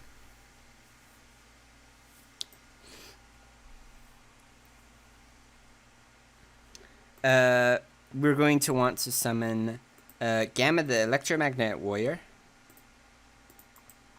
whose effects allows us to summon Alpha the Electromagnetic Warrior, whose effect allows us to add one of these Valkyrian or Berserkian the Electromagna Warrior. We can also set Spiritual Art Kurogane to allow us to special summon an Earth monster from our graveyard by attributing an Earth monster we control. And then Catapult, which, if we combo this with Catapult Zone, our opponent will try to attack Gamma, we'll send a rock to our grave, then we can use Kurogane to tribute Gamma to summon that rock monster. A lot of summoning and graveyard manipulation at hand.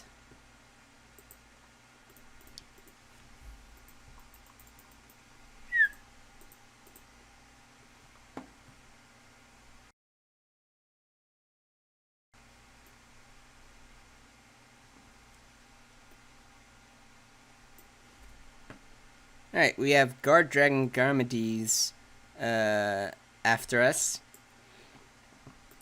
I'm going to go ahead and activate Gamma the Electromagnetic Warrior's effect to special summon a Magnet Warrior from our deck. I'm going to summon Gamma the Magnet Warrior.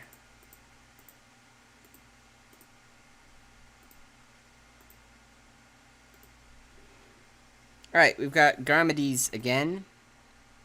If a normal monster is sent to your grave, you can special summon this card from your hand. If this card is in your graveyard, you can send one dragon monster from your hand to the graveyard. Add this card to your hand. We're not going to activate this just yet. Alright, special summon to that. I say let's activate Alpha the Electromagnetic Warrior. Special summon Alpha the Magnet Warrior.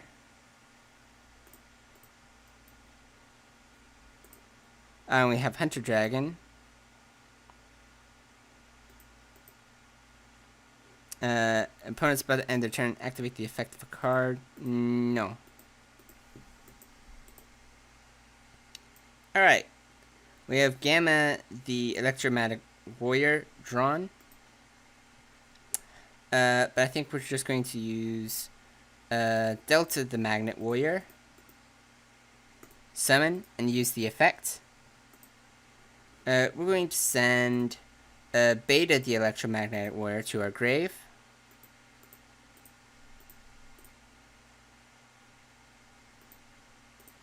And we're going to use Spiritual Art Kurogane to tribute Alpha the Electromagnetic Warrior for Beta. Have that there. Activate the effect of Beta to add a Magnet Warrior from our deck to our hand. Let's use Alpha the Electromagnetic Warrior. Now, because we have our Beta, Alpha, and Gamma Electromagnetic Warriors, we can banish them all to summon Berserkian.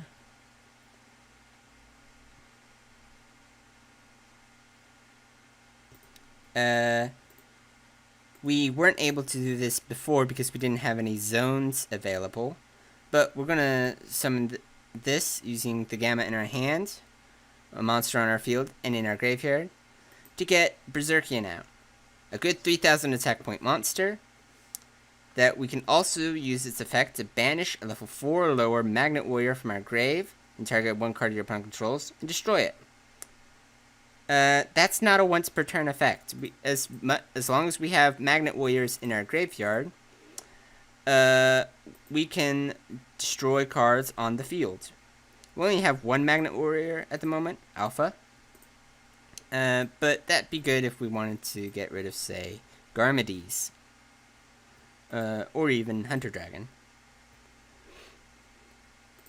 And then also, its last effect is if this card is destroyed by battle, or this card in its owner's possession is destroyed by a card effect, you can target one each of your Alpha, Beta, and Gamma Electromagnetic Warriors and special summon them. So, as we think about what we're going to do, I think we're first going to change Gamma to attack, use Berserkian's effect to destroy Garmedes, attack Berserkian into Hunter Dragon, then attack directly with Gamma and Delta, and that's more than enough damage to ensure victory. Oh yeah, we can banish Gamma from our grave as well. Destroy Garmedes, and we can banish Alpha for Hunter Dragon, and attack directly.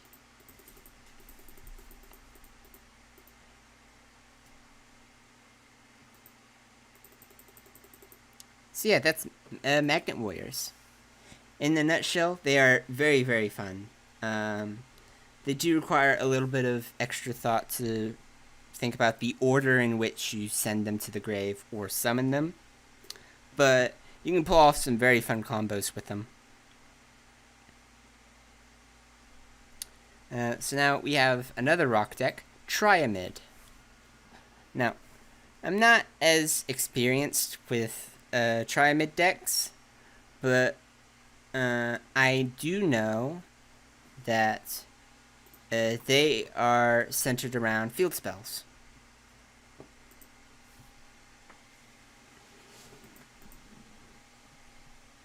So yeah, we already have a powerful combo with Block Golem and Triamid Cruiser and Triamid Master. So, let's explain how they work. Triamids have a bunch of field spells that do different things. For example, Triamid Cruiser, each time a rock monster is normal summoned, you gain 500 life points. If a Triamid monster is normal summoned, you can draw a card, then discard a card. And if this card in the field zone is sent to the grave, you can add one Triamid monster from your deck to your hand. This is a fantastic card that helps with what Triamids want to do. They want to get the right cards into their hand, and they want to set up their grave with field spells for them to do what they want. Which is usually summoning a big monster, Triamid Sphinx. But they work well with a lot of rock monsters, namely Block Dragon. But you can also use a Block Golem and Dogu. Anyway, Triamid Master. Once per turn, you can send one face-up Triamid card you control to the graveyard, then target one set card on the field, destroy it. this is a way that you could say summon Triamid Master, use you gain 500 life points, draw a card, discard a card, and then use its effect to send Triamid Cruiser to the grave to destroy a set card, and then you'll get Cruiser's effect to add a Triamid from your deck to your hand. Then during the opponent's turn, alternatively, rather than sending Triamid to the grave to destroy a set card, you can send Triamid Field to the grave, then activate a different Triamid Field spell from your deck, which is what we're going to do. We normal summon Cruiser, and we activate Cruiser's other effect, so we discard a card. I say we send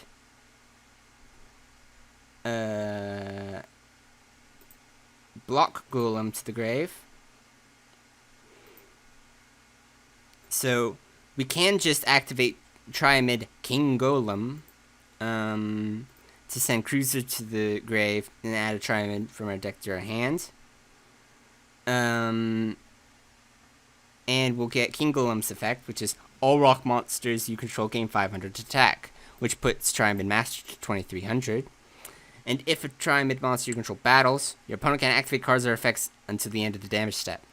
And if it's sent to the grave, you can special summon a Triamid monster from your hand, such as the one we add to our hand via Cruiser. This is what we're going to do. So, we can. These are the Triamids that we can add to our hand. We don't have Sphinx in this deck, but that's okay. We don't need it. Triamid Dancer is another one of our good cards. Once per turn, you can target one Triamid card in your graveyard, shuffle it into the deck, and then all rocks you control gain 500 attack and defense. Pretty decent, especially in tandem with a card like Triamid Master. Once per turn, during your opponent's turn, you can target a Triamid Field spell in your field zone, send it to the grave, and activate a Triamid Field spell from your deck with a different name. Same thing as Triamid Master. You're probably sensing a pattern with how Triamids work with their field spells. And we also have Triamid Hunter. If a field spell card is face up on the field, you can normal summon one rock type monster in addition to your normal summoner set. This is a powerful card for setting up the field how you want it. Additionally, it has the same secondary effect as Dancer and Master. And I think we're going to add Dancer to our hand, so we can special summon it in defense position if we need a little bit of extra defense, because this high defense will go up to 2400 with King Golem on the field. But we can swap we can swap out King Golem for another field spell, either probably a second Cruiser or a third field spell that we have yet to see yet. Yes, I know how to English. Yeah.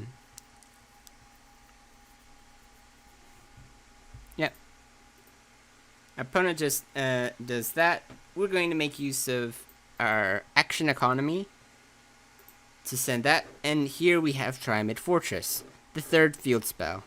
Unfortunately, we only have one King Golem in this deck, but it's okay.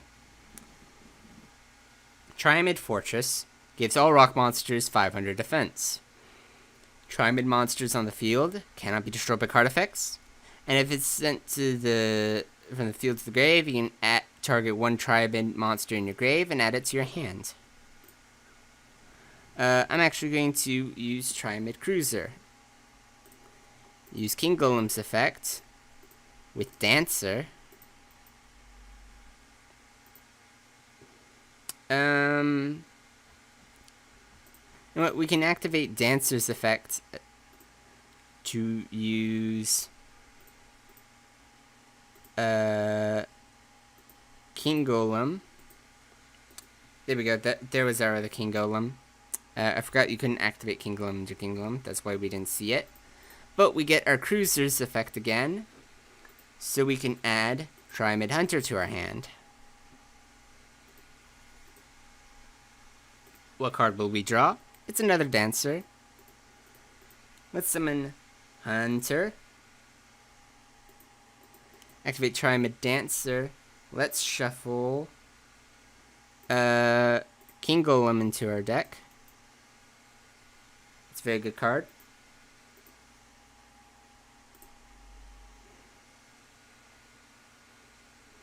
We can use Triad Master's effect to destroy King Golem and this set monster.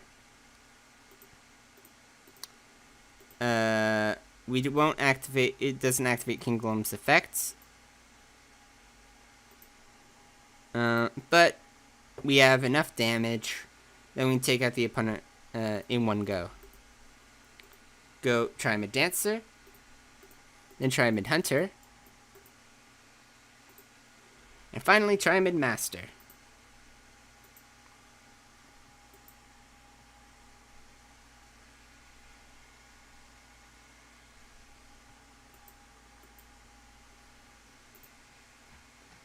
There we go. That was Trimads.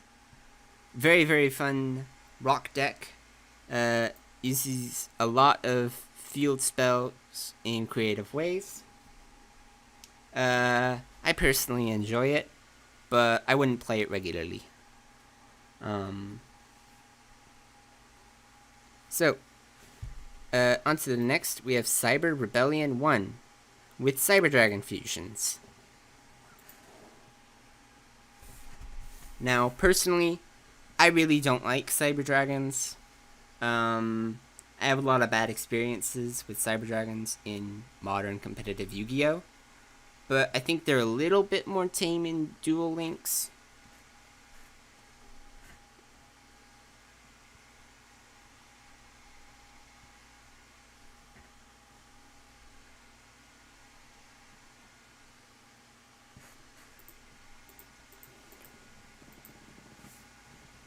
Alright. Jaden's using rock monsters. Did not see that coming. But we're playing Zane Truesdale with Cyber Dragons. Cyber Dragon decks work around this guy, Cyber Dragon. Pretty self-explanatory. Cyber Dragon can be special summoned while you control no monsters, and your opponent controls a monster. And then all the other Cyber Dragon monsters make their name Cyber Dragon while on their field and in the graveyard. This is so that you can make fusions using multiple copies of Cyber Dragon without needing to run more than 3 copies of Cyber Dragon, which is technically illegal unless you use loopholes like with these other Cyber Dragons, Ein, Zwei, Drei, etc. So, the more Cyber Dragons you get, the better. For example, we have Cyber Twin Dragon, which can make 2 attacks during each battle phase, with 2800 attack. Very potent. But then we also have Cyber End Dragon, 4000 attack, and inflicts piercing damage. That requires 3 Cyber Dragons. And then we have Chimera Tech Over Dragon, which is 1 Cyber Dragon, and then as many machine-type monsters as you possibly want. Which can be an extreme number. But it gains original attack and defense for each material, times 800. So the minimum of 2 gives you 1600, pretty weak. But when you use as many as, like, 10, then you have 8000 attack. And it can attack a number of times equal to the number of materials you use to summon it. So if you did use like 10 materials somehow, you'll have 8000 attack and can attack 8 times. Whereas the minimum 1600 can attack twice.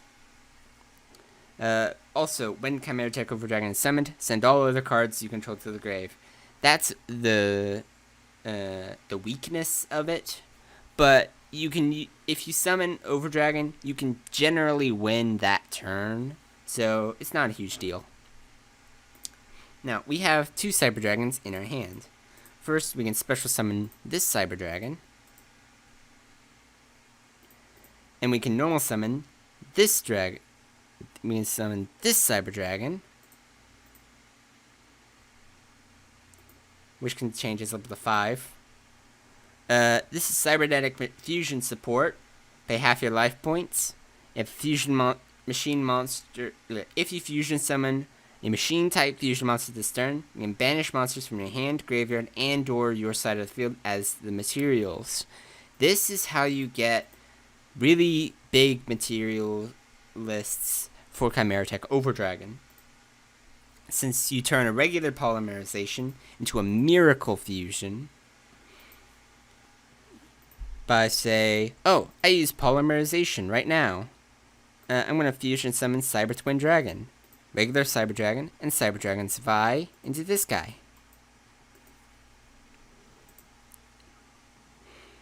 Now, if we really wanted to, we could play cybernetic fusion support to pay half our life points, and then use our second polymerization to fuse our Cyber Twin Dragon with the Cyber Dragon and Cyber Dragon's Vi in our graveyard.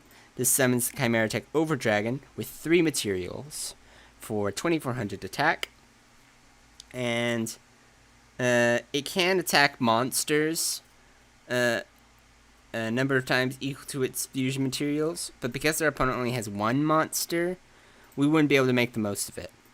But Cyber Twin Dragon doesn't care about attacking only monsters. So we can attack Dogu, and then attack again directly.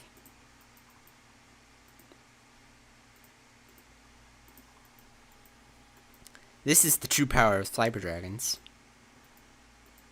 Though they can go even further beyond as far as power level goes. There we go. We have another Cyber Dragon.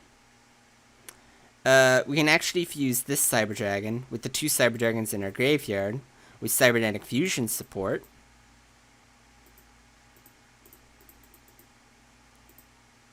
Now we could summon Chimera Tech Overdragon with 4 materials. The Cyber Dragon in our hand, the Twin Cyber on our field, the Cyber in our grave, and the Cyber Dragon's Dry in our grave. Some of this 4 materials, but as we've already stated, that's not good enough for just attacking 1 monster. But we can summon Cyber End Dragon, which, as I stated before, inflicts piercing damage.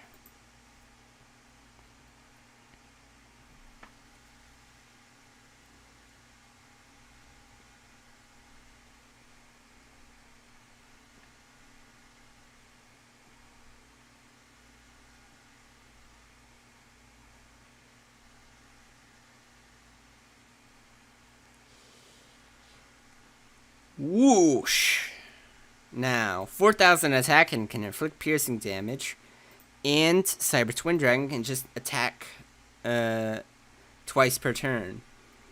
So, even though Canyon would inflict double piercing battle damage if I attack the defense position monster, there is no way this defense position monster has over 4,000 defense for that to ever become an issue. So, there we go. It was absolutely zero defense. I did full damage with Cyber End. Wow. Okay. So, yeah, that was a good example of what Cyber Dragon fusions do. Modern Yu-Gi-Oh! Also has Xyz and Links Cyber Dragons.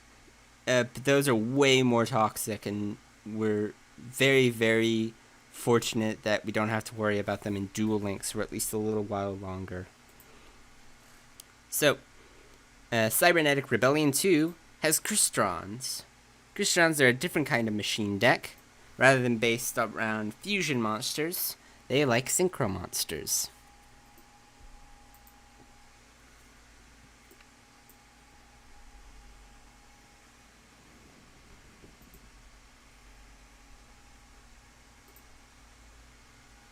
Now, online I played a bit of Crystons when they first came out, and I thought they were pretty good. of course, nowadays, most people, when they hear Crystron, they'll think about the Link monster, Crystron Halqifibrax, which currently reigns supreme as far as evil competitive Yu-Gi-Oh cards goes. Fortunately, we don't have to worry about Halqifibrax in Duel Links for at least a couple more years. When eventually Link monsters might get added to Duel Links. And then we'd be in the end times. Until then, let's enjoy this fun deck. So, Crystrons are all water machines that find all kinds of different ways that they can to summon synchro monsters. We have 2 in this deck.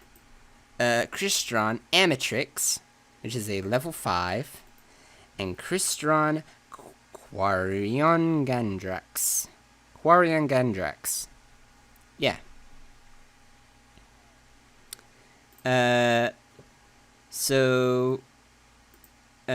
What we're probably going to be looking for is summoning something like Crystron Sulfefnir.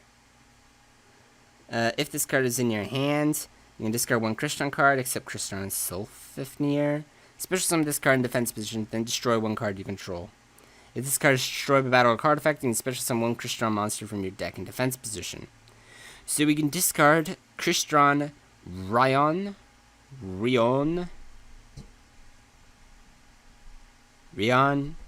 I don't know. They all have weird names. But we could discard Rion to summon Sulfefnir, who can then destroy himself to special summon a Crystron from our deck. Which I think is a pretty good deal. So we'll discard that. Summon, destroy, and activate all in one go. And we're going to special summon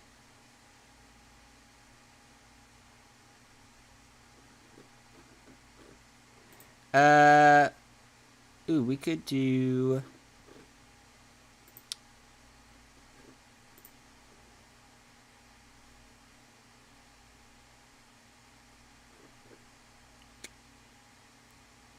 see, if we summoned Crystron Quan, we could then normal summon Rosinix and synchro into the level 5.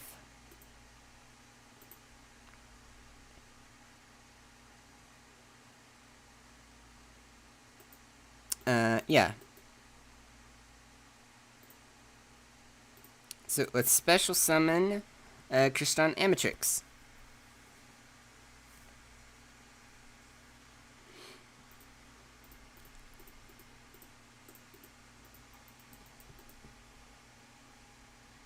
So, some main things to consider is Crystrons don't have a super clear-cut formula to them.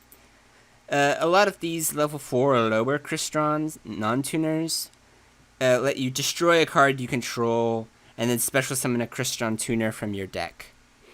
So if you're playing a lot of them, you could go into these synchros super easily. But you will be locked to machine synchros. So you wouldn't be able to combo into, say, Stardust Dragon or Black Rose Dragon. But you do have super easy access to synchros. And then you have the likes of some, like Rosinix, have effects in the graveyard, so you destroy them on the field, they still are fine. But others, like I believe Crystron Citrine. Oh.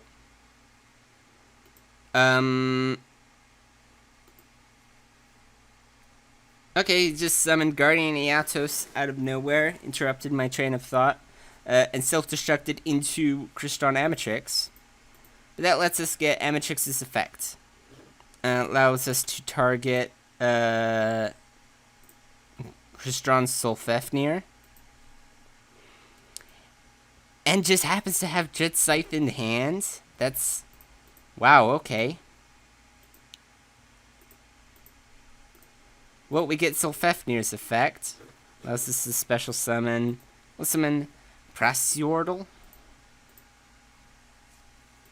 which is too much for Kaiser Seahorse to battle. But we keep drawing. Now, Citrine allows us to, during your opponent's main phase or battle phase, you can target one non-tutor monster in your graveyard, special summon it. It has its effects negated. And then we can synchro summon one machine synchro monster using only that monster and this card. And then these synchro materials are banished instead of being sent to the graveyard. Ryon is the same, but it involves a banished monster, and they are shuffled into the deck instead of being sent to the graveyard. And then Quan allows us to special summon from the hand, and it doesn't banish or shuffle into the grave. They're just sent to the grave, or sent into the deck. They're just sent to the grave. So Quan allows us to summon from the hand, set to the grave. Use Citrine to recycle from the grave, and then Ryon to recycle from banishment. But all in all, you're going to go for the level 5s. The level 5 if you go with that combo. Ryon is good with Prasiordal. Quan is good for Rosinix and other level 4s. And then Citri is good for level 3s. But if you want to go a little bit more interesting, you'll want to try and aim for Quarion Gandrax, which is, if you can summon the level 5,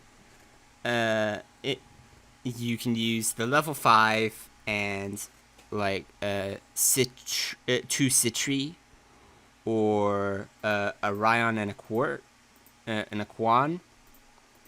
The main thing is you'll want a tuner, one non-tuner, and then 2 or more tuners, which is opposite to a lot of other synchros.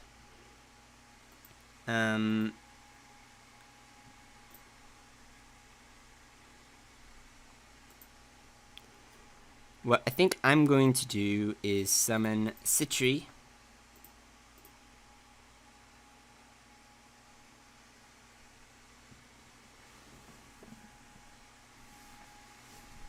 I'm going to use Rosinix's effect.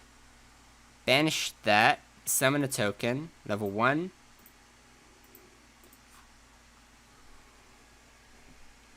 And we can use Prasiordal's effect to destroy the token.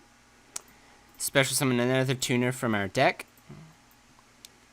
like another Citri. I didn't quite think this out, but what we'll be able to do is, if Prasiordal goes down, we'll be able to use we might be able to use Citri's effect on something. I don't know. Use the graveyard. Nah, I didn't think this through at all. This is really bad. Sorry. Okay. Dread Scythe went for Prasiordal, but we're doing alright. We have Rosinix.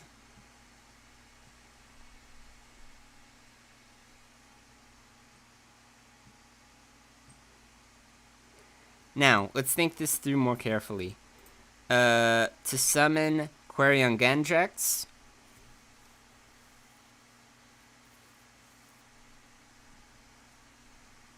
we'll need like a level 5, like Amatrix, or the level 5 Sylfefnir, which will be easier to summon.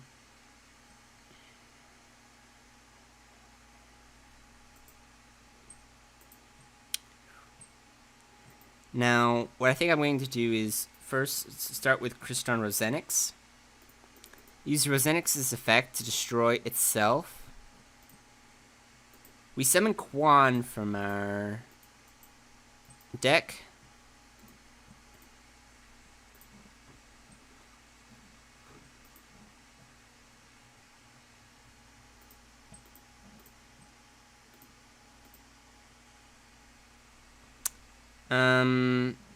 We can try to summon...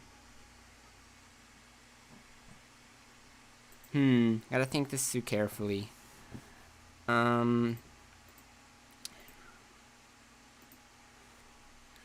We summon... We've already normal summoned. We can summon Sulfefnir by discarding Rion. We'd have to...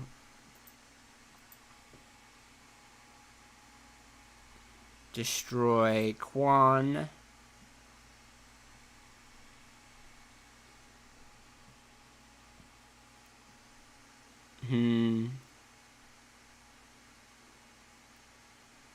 Two and 7 doesn't work. 1 and 3 doesn't work. Oh, I see what we do. So we'll activate Sulfefnir's effect.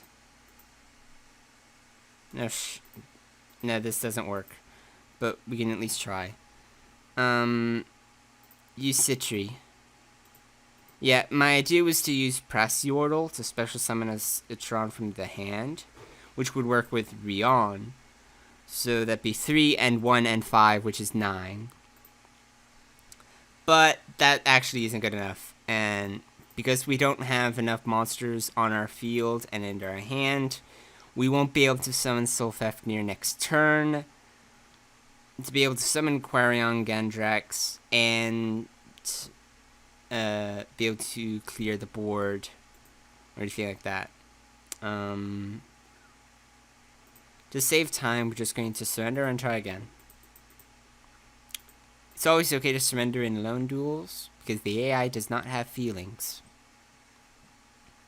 But surrendering is kind of disrespectful in a duel against another person, and I don't recommend it.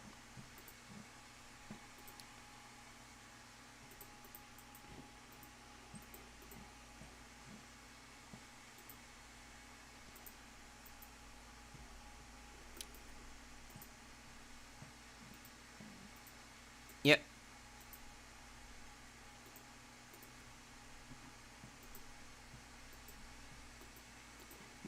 Okay, so the deck is a Fire King Guardian. That feels so weird. Like, they don't go together at all. Like, Eatos completely conflicts with Fire Kings, who want monsters in the graveyard. Eatos does not want monsters in the graveyard. But you want Eatos to go with Dread Scythe, who does like monsters in the graveyard. It feels really clunky. But anyway, we have our monsters, and we also have Crystallic Potential. The Crystron Field spell gives them all 300 attack and defense. And once per turn during the end phase, you can draw cards equal to the number of Crystron Synchro monsters you synchro summon this turn. It's not that great. The extra draw is fine, but it's really hard to spam synchro summons in Duel Links. So that extra, like, 1 draw a turn doesn't really amount to much.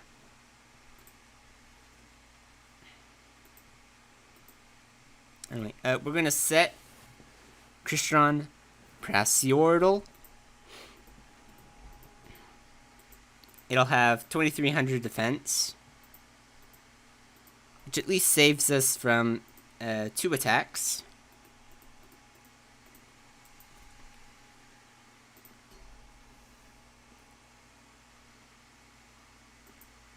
Okay, now we have Crystron Smiger.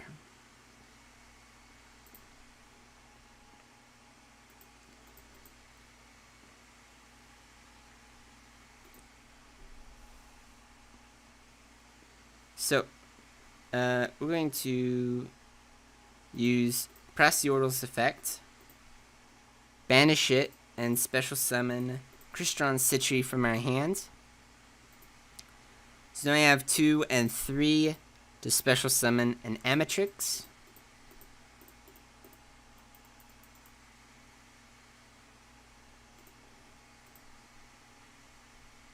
Use Amatrix's effect. And we can use Crystron Smiger's effect to add a Crystron spell or trap from our deck to our hand. The only one we can choose is Crystron Entry, which allows us to special summon 2 Crystron Tuners from our one from our hand and one from our grave. Just on activating. And then during neither player's turn, except the turn this card was sent to the grave, you can banish this card from your graveyard, then target one Crystron monster you control. Send one Crystron monster from your deck to the grave whose level is different from it. And if you do, that monster becomes the level of that monster sent to the grave. So this is a good card for Crystrons for 2 ways. One, allows us to summon 2 Crystron Tuners, which allows us to set up, say, a combo with Amatrix or Sylphefnir into summoning Quarion Gendrax with less fuss. I can attack one of the Yakshas with Amatrix. Ah, darn. There's that Dread Scythe. That's kind of dumb. But we draw a card with Crystallic Potential.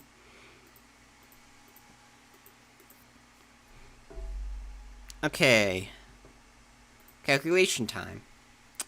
4,000 minus 2,800 is 1,200 damage. And then combine that with Fire King Avatar Yaksha, we're talking about 3,000 damage coming our way. Now, there's nothing we can do to stop this attack by Dread Scythe, so we'll be taking 1,200 damage, putting us at 1,000 life points left. But we can still use Crystron Entry to summon 2 Tuners, one Ryon from our hand, and the Citri from our grave.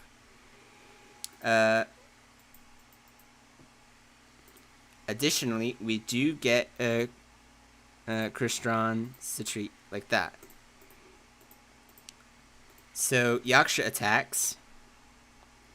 Opponent ends their turn. We'll activate Crystron Entry now to revive Ryon and Citri.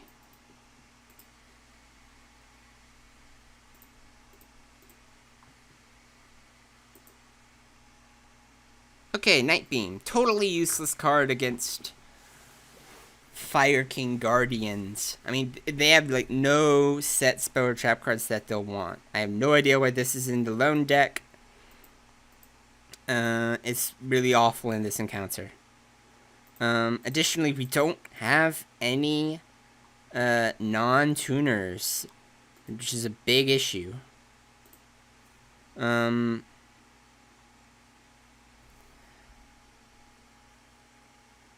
We can use Crystron Entry to send a Crystron to our grave. I think we can send Sylphefnir, which would turn one of these tuners into a level 5. And it would get us Sylphefnir in the grave. And then discard Ryon. Summon the Sylphefnir from... discard Ryon. Summon Sylphefnir from the grave. Let's just do it. I have a better time thinking things through. Alright, since Sylphefnir.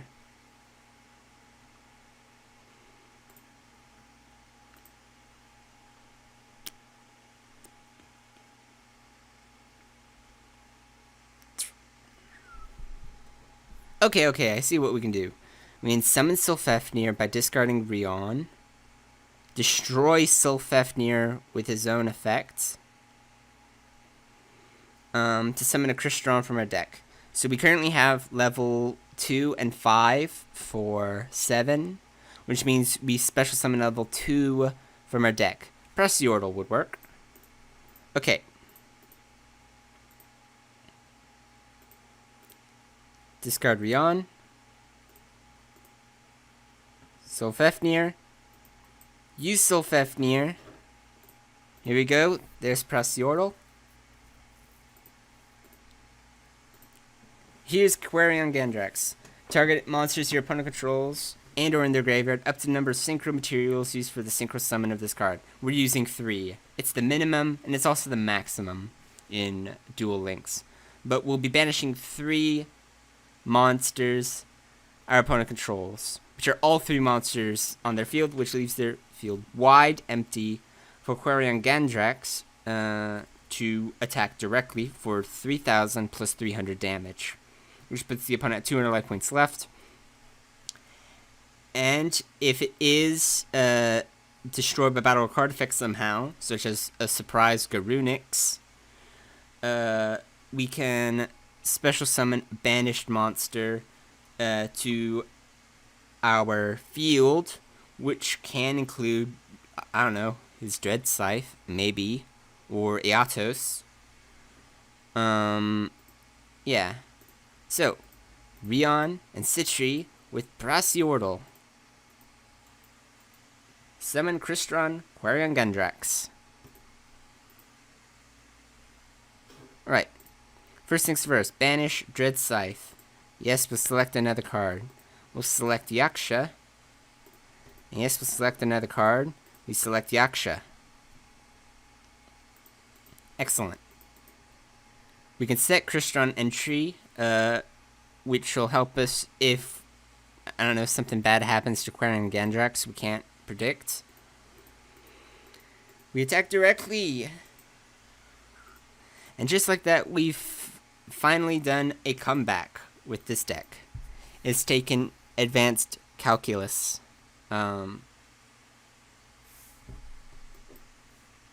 Okay, our opponent sets the spell checker, which means Night Beam will come in handy after all. Nope, won't come in handy, not when he activates it immediately. Bubble Crash. When any player has 6 or more cards on the field or in their hand. Yep. Select and send cards to the respective grid until the amount remaining on their field and in their hand is 5. Yeah, let's send Night Beam. Yeah, that did nothing. Ha ha ha. Alright. So we can banish Prasiordal from our grave. Special summon Rosinix from our hand. And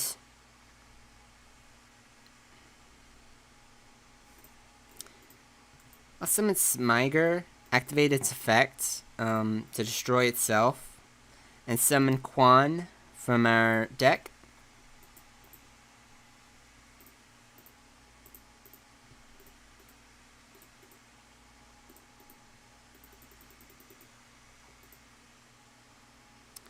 Just so that we can style on this very frustrating opponent. Battle phase. Amatrix attacks. And Quarion Gandrax attacks. It's been a long time since I played Crystron's. But, there we go. That's them settled.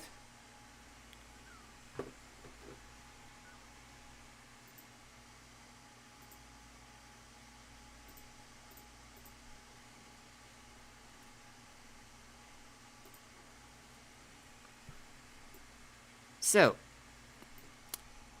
on to the next set, we have Curse of Dread 1, which features Vendread monsters. Vendreads are zombie rituals, or a zombie ritual deck. They have kind of a gross artwork design, so if you're not a fan of zombies or gore, these might not be for you.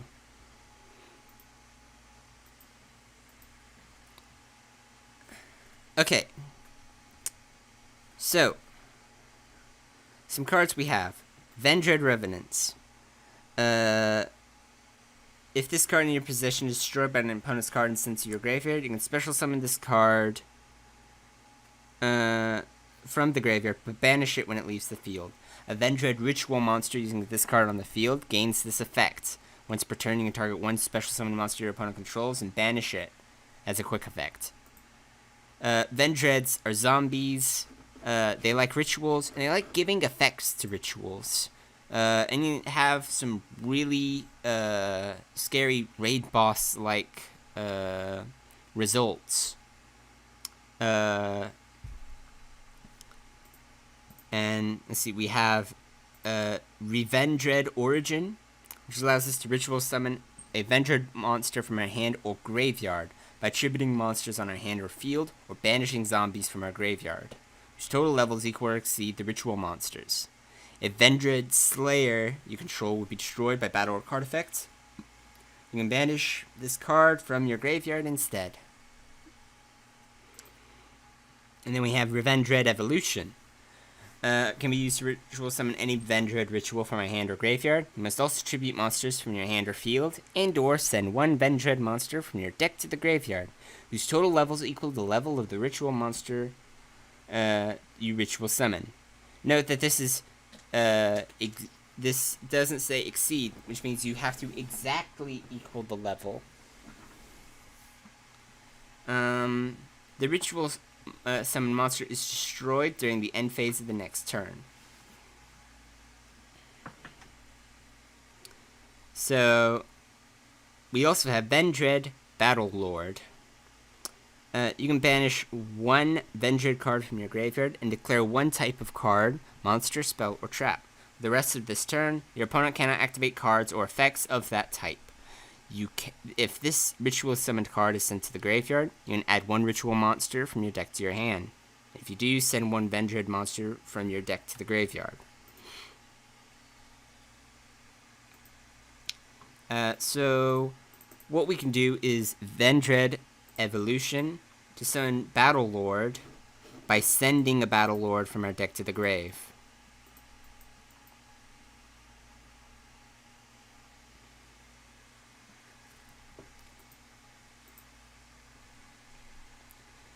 So,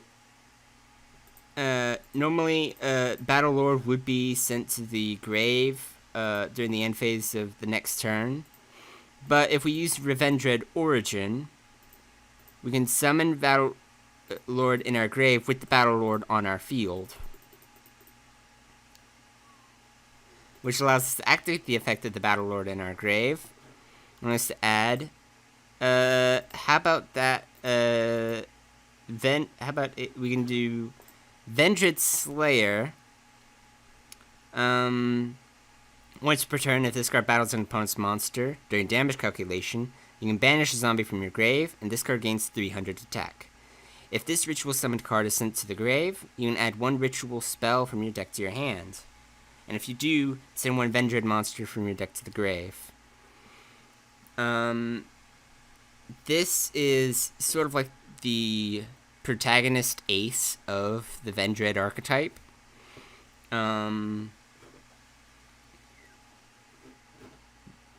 And it's pretty good for when it's a decent monster on its own. When you add effects to it, it's even stronger. And the main thing is, when it's ritual summoned and sent to the grave, you can add a ritual spell and then send a Vendread from your deck to the grave. That Vendread you send to the grave can be a ritual monster that you can revive with, say, Revendread Origin. Pretty good if I do say so. Then there's Revendread Executor. This card's name becomes Revendread Slayer while on the field, so it makes use of Revendread Origin's second effect. While this ritual summoned card is on the field, your opponent cannot target cards you control with card effects except Executor. If this ritual summoned card is destroyed by battle, or destroyed by an opponent's card effect while in its owner's monster zone, you can add one Vendread card from your deck to your hand. This is more of a general purpose, since Battle Lord adds a ritual monster from your deck to your hand. This sends a ritual spell. This adds any Vendread card. And it does have really strong 3,000 attack, whereas Slayer has 2,400, and Battle Lord has 2,700. So I think for our purposes, we're going to add a Slayer to our hand. And the card we're going to send to the graveyard will be a Vendread Hound Horde. We're not going to look at it. It's very gross. Cover your eyes if horror bothers you. But what it does is, if it's in the grave, you can discard a Vendread to special summon it, but banish it when it leaves the field. If it's used for a ritual summon, that Vendread ritual monster gains the following effect. Quick effect, target one spell or trap card your opponent controls, banish it. It's a spell or trap counterpart to the Revenant's effect. We're not going to activate Hound Horde's effect just yet. That's a lot better for when we set up a combo to summon a big ritual. For now, we're just going to end our turn with Battlelord on the field. I think this is going to be pretty safe, though at the same time, we just fought a Fire King Guardian deck. So I don't know what to expect anymore. Oh, there's a Paleozoic Morella. Well, that's kind of fine. Let's normal summon Vendread Revenants. It's got a good 1800 attack, so I'm just going to attack that, and then attack directly with Battlelord. Pretty straightforward tactics.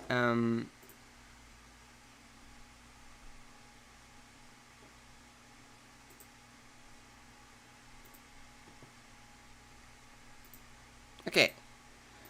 Our opponent has just played Wetlands, one of my favorite field spells.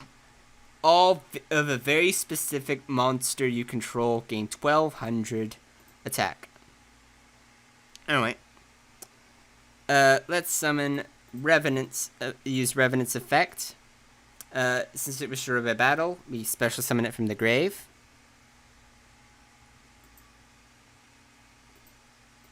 We got another Paleozoic Morella, which summons Paleozoic Pikaya. Paleozoic frogs are level 2 water aqua monsters, which are all buffed by Wetlands. So we have these really scary 2400 attack monsters. It can be a lot scarier, but we're pretty fine. So the main thing right now is the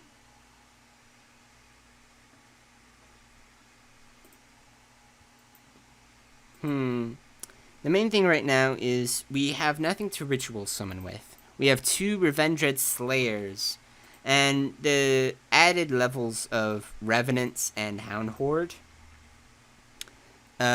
is enough to summon Slayer and give it 2 strong effects on top of what it already has. But without a ritual spell, we're dead in the water. Pun intended. But we can set Vendread Core for now. We attack Submarine Frog with Battlelord. And we attack Pikaya with Revenants.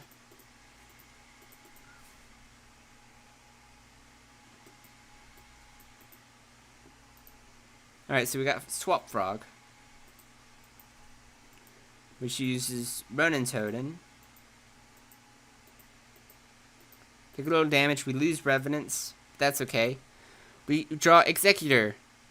Also not very useful. Without a ritual spell, rituals in the hand don't really do anything.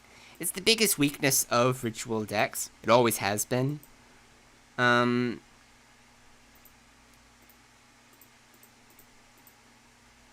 We can summon Hound Horde from our grave by discarding one of our Vendreads. Might actually be worth the shot. Let's discard a Slayer. Summon Hound Horde in defense. We'll just keep up the offensive with Battlelord. It's a good card, even if it isn't very fancy. Our opponent doesn't have any cards effects that we need to worry about on our turn.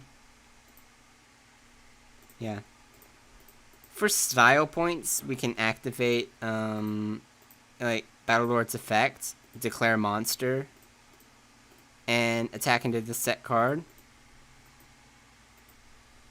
So that's a safe way of ensuring that if your opponent had a set monster that had a flip effect, or had an effect when destroyed, or something like that, Battlelord helps prevent that from going off.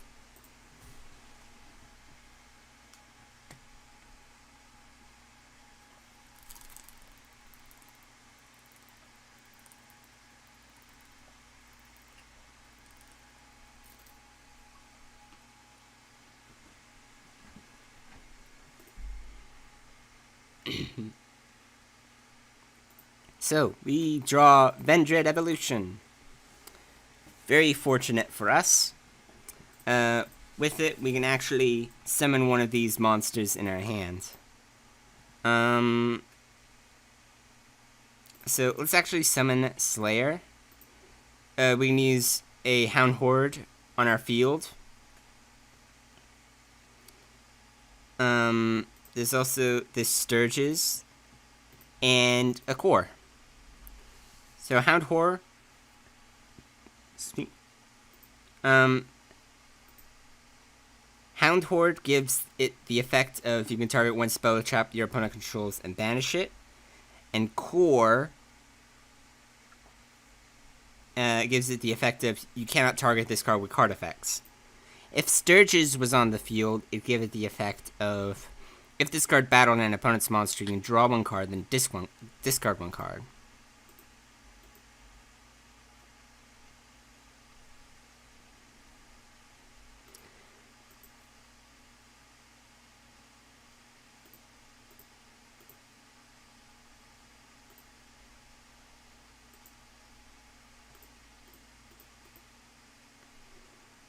But even by sending Sturges to the grave, we get its effect, which allows us to special summon it by revealing a Vendread in our hand.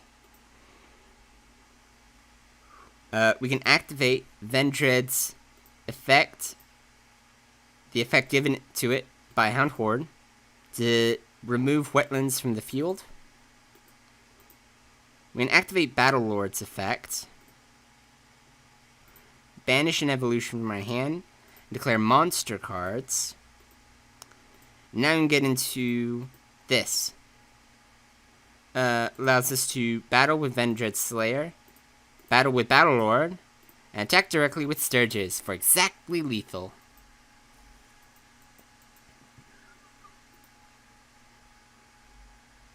I hope that helped you all with figuring out how Vendreads work. I think they are very fun and creative for zombies.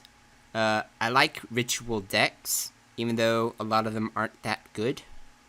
But I think Vendreads they're really cool. Because even though they are especially frustrating when you use cards like Hound Horde and Revenants, those cards can be used to prevent your opponent from making plays. And that's a little scummy, but the concept of giving a ritual monster extra effects and making use of ritual summoning in a creative way by using monster effects in the grave, banishing from the grave, and sending from the deck to the grave, all those strategies that zombies already play well with, is kind of fun, I think. Anyway, I think we're going to do at least one more duel, which is Curse of Dread 2. which is a zombie world synchro deck.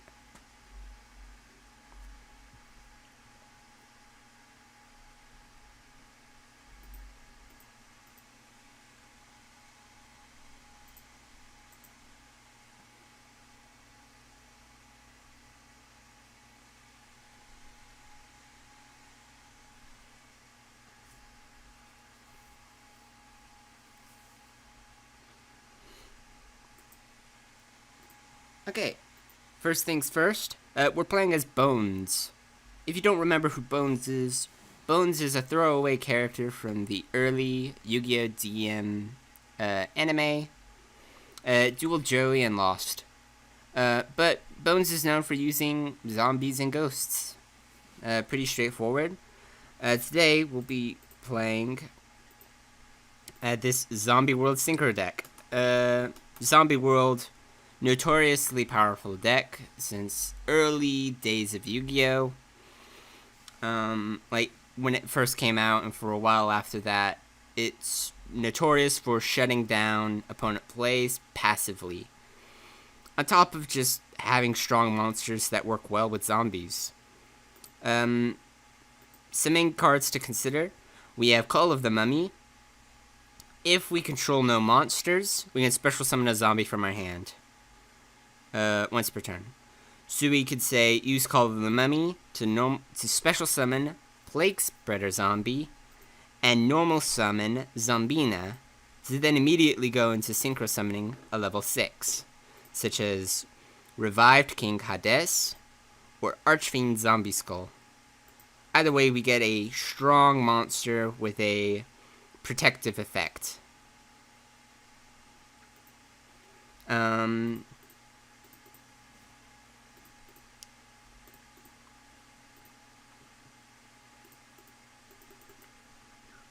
And then Plague Spreader, while it's in our graveyard, we place one card from our hand on top of our deck to special summon it. This is good for laddering, which is a way of saying that we in turn, say, the level 6 that we used to summon, we then summon Plague Spreader back from our grave to turn that into a level 8. We don't have any level 8s, but we don't really need any right now. It's just something to keep in mind if you wanted to run a deck like that. Plague Spreader Zombie is also just generally good for being able to summon it in tandem with another summon to be able to synchro again. Oh yeah, we actually can't summon Zombie Skull because that needs 2 or more. But we can still summon Doom Kaiser Dragon. When special summoning, target one zombie monster in your opponent's graveyard, special summon that target to your side if you're in an attack position, but destroy it when this card leaves the field. That seems very, very specific if your opponent isn't also playing zombies. But you have to remember this deck is based around the field spell Zombie World. While Zombie World is on the field, all monsters in both players' graveyards are treated as zombies. Meaning Doom Kaiser Dragon can special summon any monster from the opponent's graveyard if you have Zombie World on the field. But since we don't, it's not in our best interest to summon Doom Kaiser, so we're summoning Revived King Hades.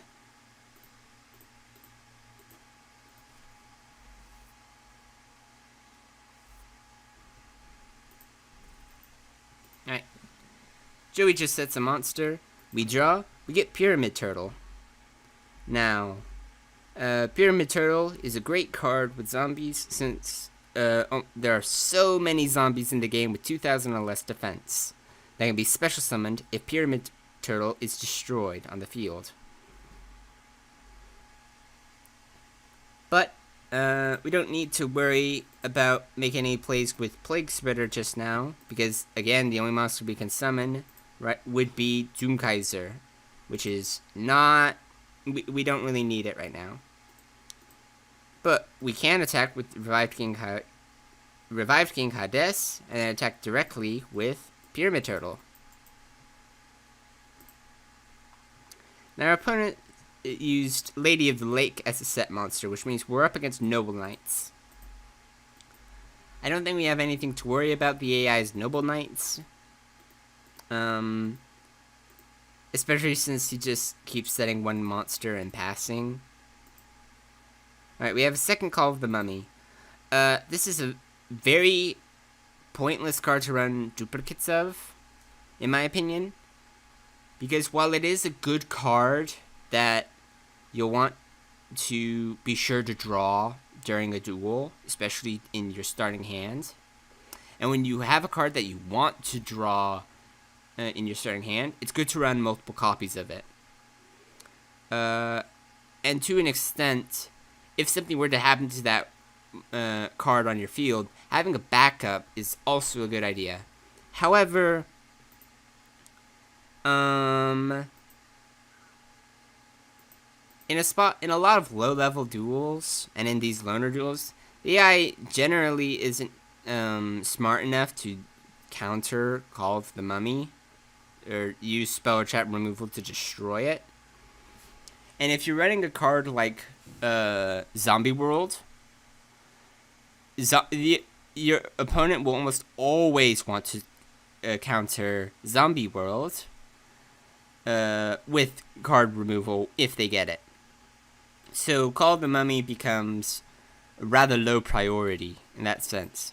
So I just kind of think having multiple copies of Call of the Mummy ends up becoming clutter. But enough talking about that. Let's just keep going with attacking.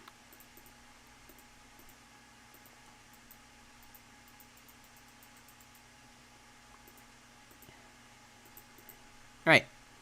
Our opponent finally summons a monster in attack position and equips it with Caliburn. So there goes our Pyramid Turtle.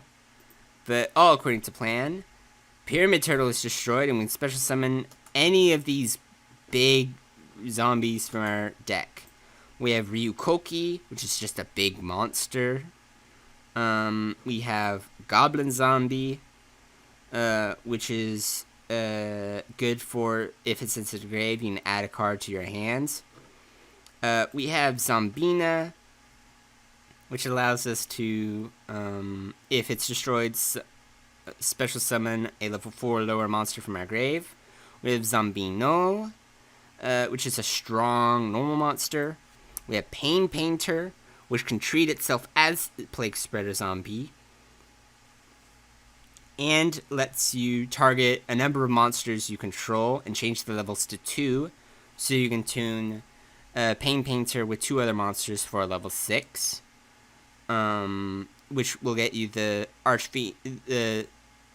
Archfiend Zombie Skull, but also will give you the potential of up to 2, meaning you change Pain Painter, you change one other zombie you control to a level 2, and then add just another monster. So you add 2 and 2 for 4, plus another number like 3. Pain Painter is pretty good, but it's not especially summonable as the original Plague Spreader zombie. And then there's Glow Up Bloom, a very powerful little tuner. If it's into the grave, you can banish it to add 1 level 5 or higher zombie from your deck to your hand. Or if Zombie World is on the field, special summon it from your deck instead. If it's into the grave, while Zombie World is on the field, you can special summon a level 5 or higher monster from your deck, which is very powerful.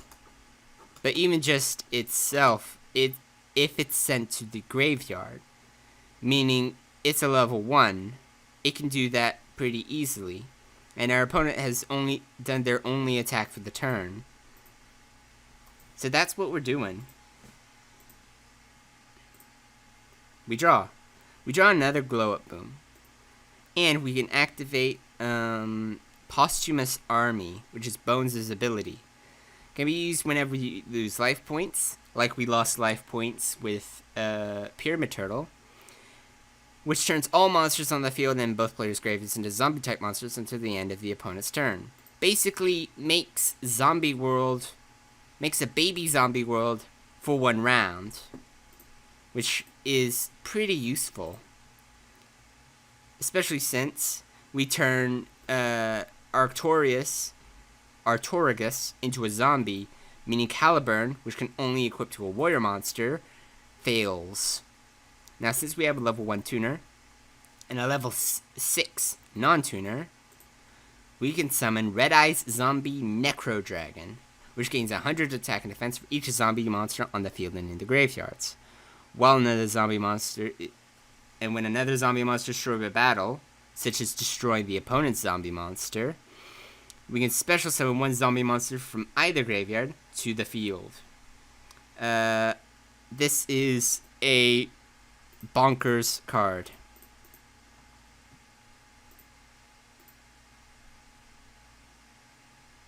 And we activate the effect of Glow Up Bloom, allows us to special summon, add this Miyukoki from our deck.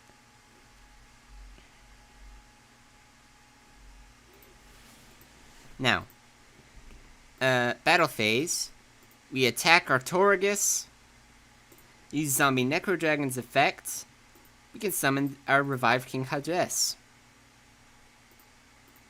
and attack directly.